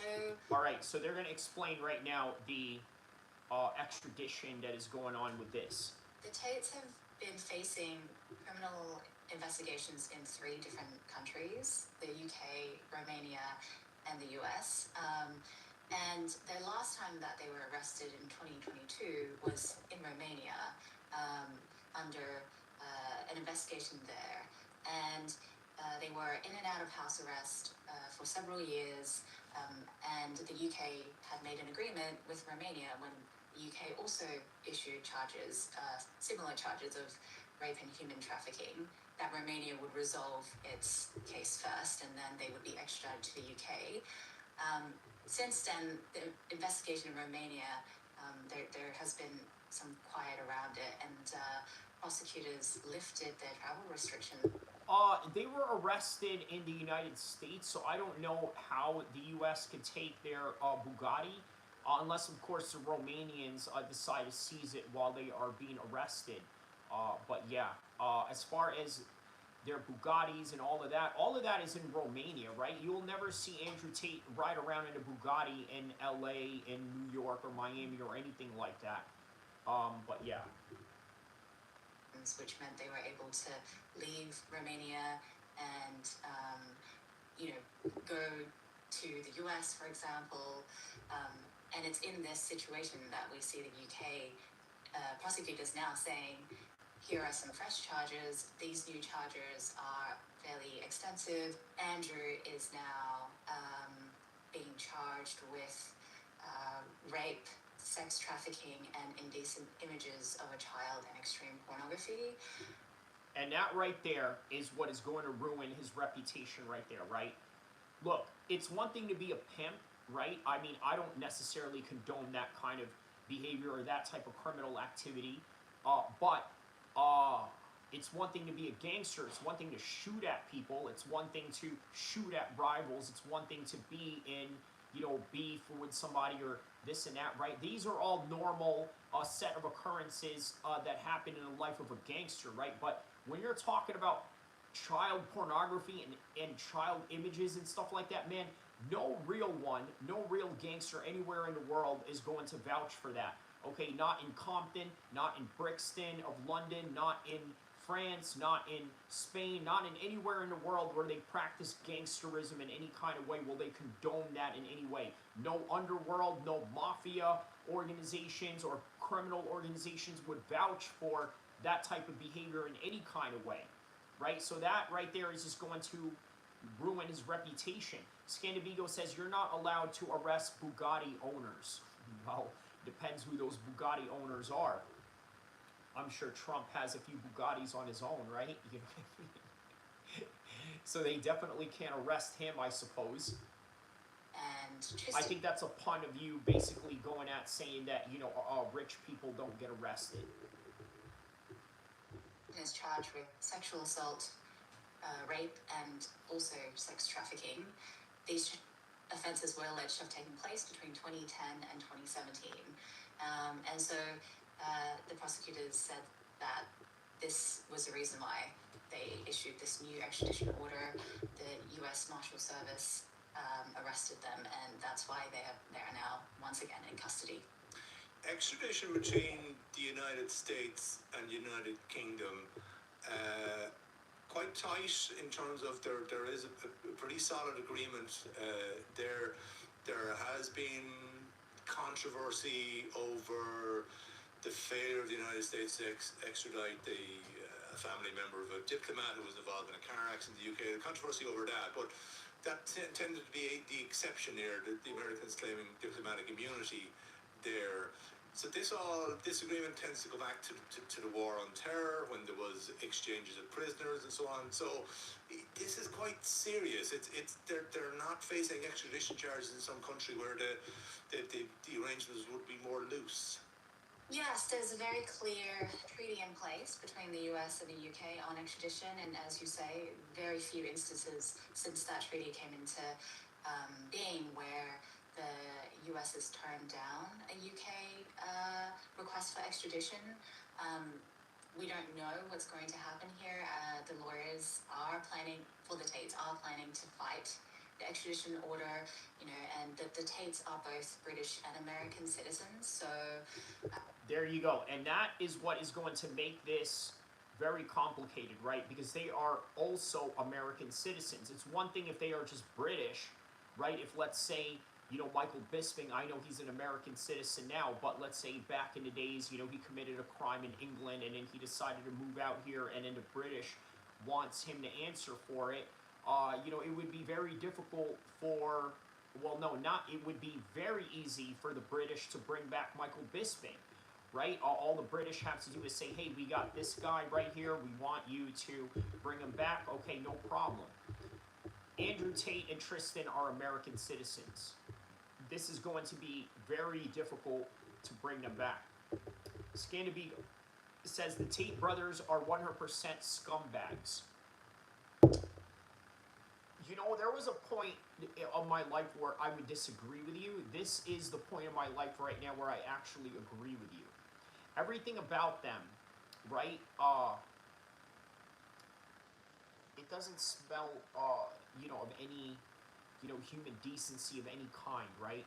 You know what I mean? Even from the Muslim standards on top of it, right? Even worse, the fact that, he doesn't even try to be, a better Muslim, period. It's unfortunately the way that it is. We will wait and see what the developments are.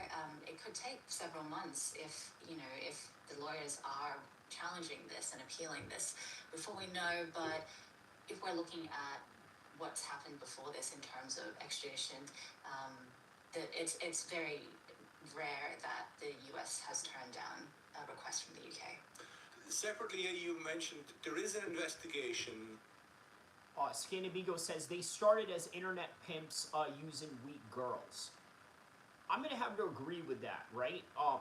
Look, the constant argument that people make, right, the Andrew Tate apologists, the constant argument they make is that, well, the system is after them. The Matrix is after them. Do you know how many people out there talk about the same things that Andrew Tate does? Do you know how many people talk about, you know, manosphere stuff, red pill stuff, all of these subjects? There's a lot of them. Why are they not being arrested?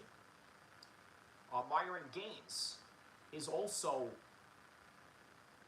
another person that talks about that. Why is he not being arrested? Well, maybe because he's a federal agent, which he is, by the way. And it just dawned to me. Maybe it was Myron Gaines. Maybe it was Myron Gaines that snitched on Andrew Tate. Wow. I just realized something right now. Myron Gaines might have been the guy who snitched on Andrew Tate. Think about it. Let's think about this, right? Myron Gaines, when he was a federal agent, what was his specialty?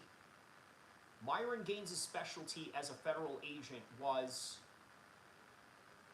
human trafficking, drugs. I know that he worked to take down the Latin Kings, right? This is why he makes fun of Puerto Ricans a lot, okay? But this is Myron Gaines in a nutshell, right? Anti-human trafficking, Homeland Security agent. Also, here's another thing. I was looking forward to hearing what Myron Gaines had to say about the Andrew Tate case, right? You know what he did? He put it on his members only. A little suspicious. But I think Myron Gaines has been working Andrew Tate this whole entire time. And I think I'm going to run with that narrative. I'm surprised nobody ran with that narrative. But I will. And you know what?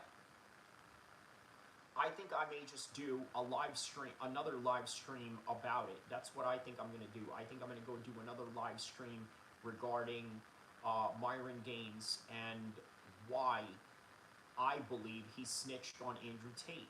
Now, this is not definitive evidence. This is not anything that is of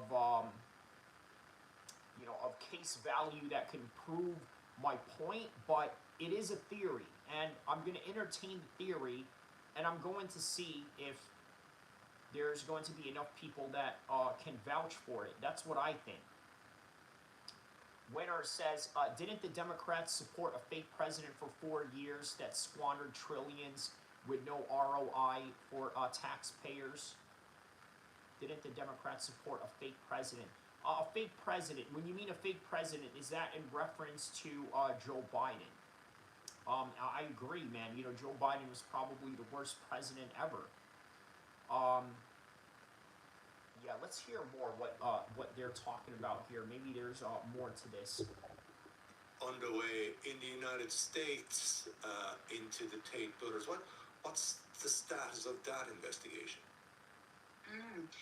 When the Tates were allowed to leave Romania last February, they traveled to Florida. This news sort of broke in the middle of the night, and they arrived. And the officials in Florida, the Attorney General there, and the Governor DeSantis, were not very pleased that the Tates were in Florida, and they said, we don't. I think the governor said, you're not welcome here, and Shortly afterwards, the Attorney General... I understand the sentiment of the governor there, but he can't unwelcome somebody who's not convicted of a crime in America. Now, elsewhere in the world, that's, you know, maybe you have a case, but yeah, he didn't do anything in Florida, so I don't know. In Florida announced that they were opening a criminal inquiry into the Tate brothers. Now, we don't know what came of that inquiry. It's been a year since then, but there is that investigation. As far as we know, it's still open. And my colleague Megan Tui and I wrote a story last year in which we found that the Department of Homeland Security had also opened an investigation into the Tates, and they had been looking at them. It was anti-trafficking agents had been looking into the Tates for several years. So we also don't know the current status of that investigation, but that was the first time we really knew more details about what the U.S. were looking into. Investigation ongoing there. It seems to be fairly clear what that one is about. The one in Romania probably has collapsed for technical reasons. The UK are clearly quite intent on taking a prosecution here. The extradition treaty, it's very clear, it's very robust, but ultimately any extradition has to be signed off on by the Trump administration. Is there a potential for a wobble there? Yeah, and I do... Scandavigo says U.S. never wants to finish a war. They want to keep it going, have Iran bleed, but not die. Yeah, that's a good point. I want to highlight that the UK is the only country in which there are active charges involving the brothers when it comes to charges like sex trafficking. And, you know, investigations and charges they are different. So, all right. We'll if you want to see the rest of that, look up the Irish Independent, speaking to Emmy award-winning journalist Isabella Kawai. So go check that out on the Irish Independent. You get more out of that. For now, let me show you a news clip of the Tate brothers. This is a South Florida NBC local affiliate right here. So check this one out, and then we'll call this one a day right here. So. What's that? I just built a budgeting app in Base 44. Guys, Dana just built an app. NBC6 has obtained the criminal complaint that sheds new light on why the United States to arrest controversial social media influencers Andrew and Tate here in Miami.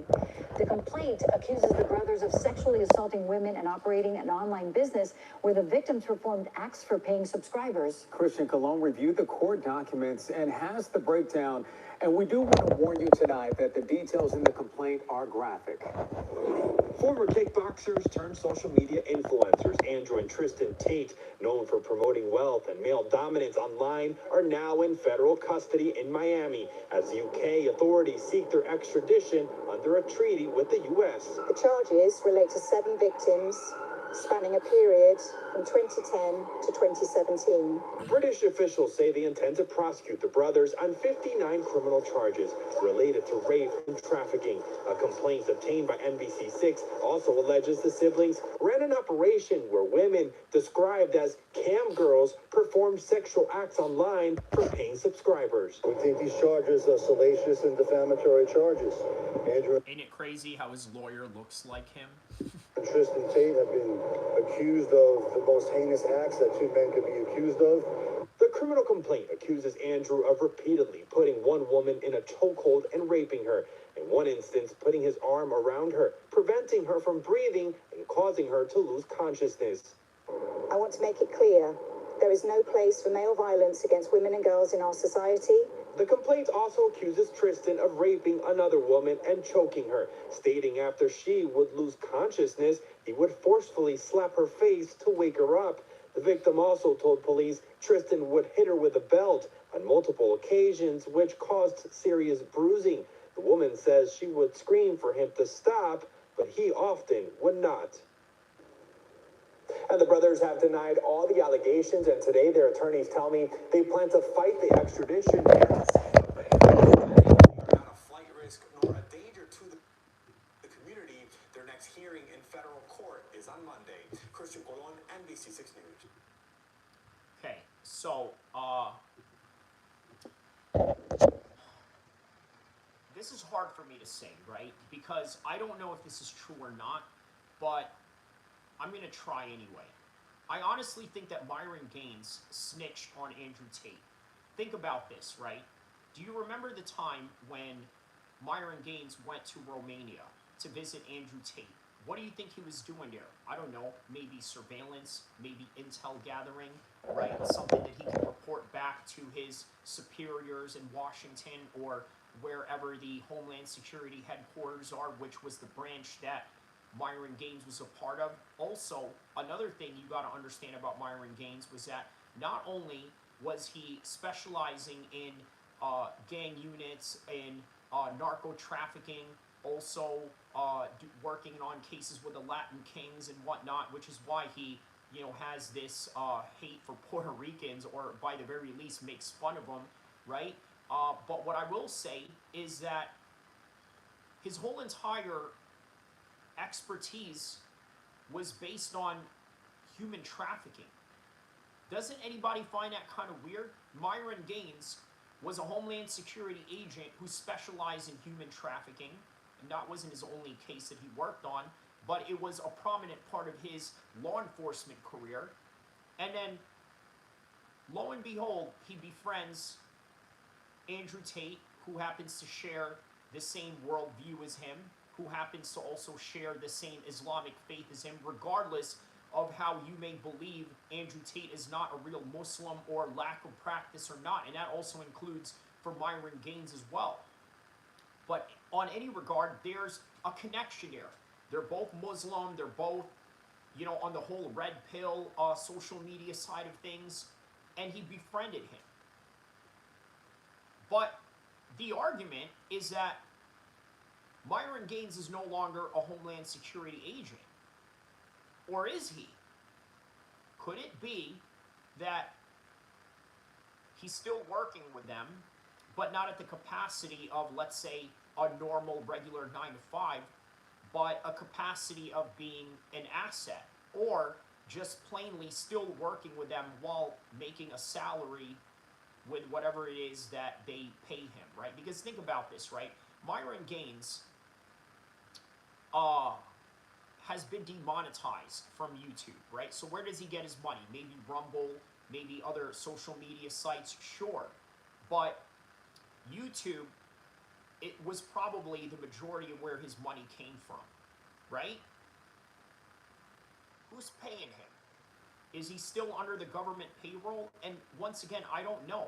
But when you look up everything that you want to know about Myron Gaines, it kind of leads to that direction that maybe he snitched Andrew Tate, right? He snitched on Andrew Tate. Think about this. Former Homeland Security agent, okay, Sudanese Muslim American, is a social media superstar with the same type of topics that Andrew Tate covers, which is red pill dynamics and dating advices and things of that nature. Is he not the perfect guy to befriend Andrew Tate? And by the way, what was he doing in Romania during that time when he visited Andrew Tate? What do you think? You think he was out there intel gathering? You think that he was out there doing surveillance on Andrew Tate? Because then it was only a matter of time that the authorities in Romania caught up to him. Scandabigo says Tate made Sneeko a Muslim. They talked about billions of untouched loyal viewers. Okay, very interesting on that note, Scandabigo. So think about that, right? Let's take a look at Myron Gaines's whole entire what do you call it? His whole entire does he have a Wikipedia? Myron Gaines. Let me see here. Does he have a Wikipedia? Okay, it's a Fresh and Fit podcast though, but no, he doesn't have a Wikipedia. That's surprising, man. he doesn't have a Wikipedia, but his page Fresh and Fit has a Wikipedia. Okay, here's another weird thing that I found, right, about the whole Andrew Tate coverage, right? His coverage on Andrew Tate, I was looking forward to it. I was like, yo, this is, you know, homeboy's, you know, homeboy, that's his homeboy, that's his friend, right? Who better than to hear about it from a guy who was a former Homeland Security agent who served under the guise of human trafficking, anti-human trafficking. I don't know, man. You know, it just seems oddly suspicious to me. And then he puts it on private. Not private, but obviously for his members only. Why? Because he knows that people are going to pick apart that video. I've never seen it. I'm not a member of his, you know, members only thing. If you are, let me know what he talked about in there. But as far as I know, it just seems very oddly suspicious. So you can take that with a grain of salt. I'm not being definitive about one way or another. I'm just telling you guys just the way that I see it. So, all right. Listen, with that in mind, that is all that I have for this one right now. Don't forget to like and subscribe. I will see you in the next one, inshallah.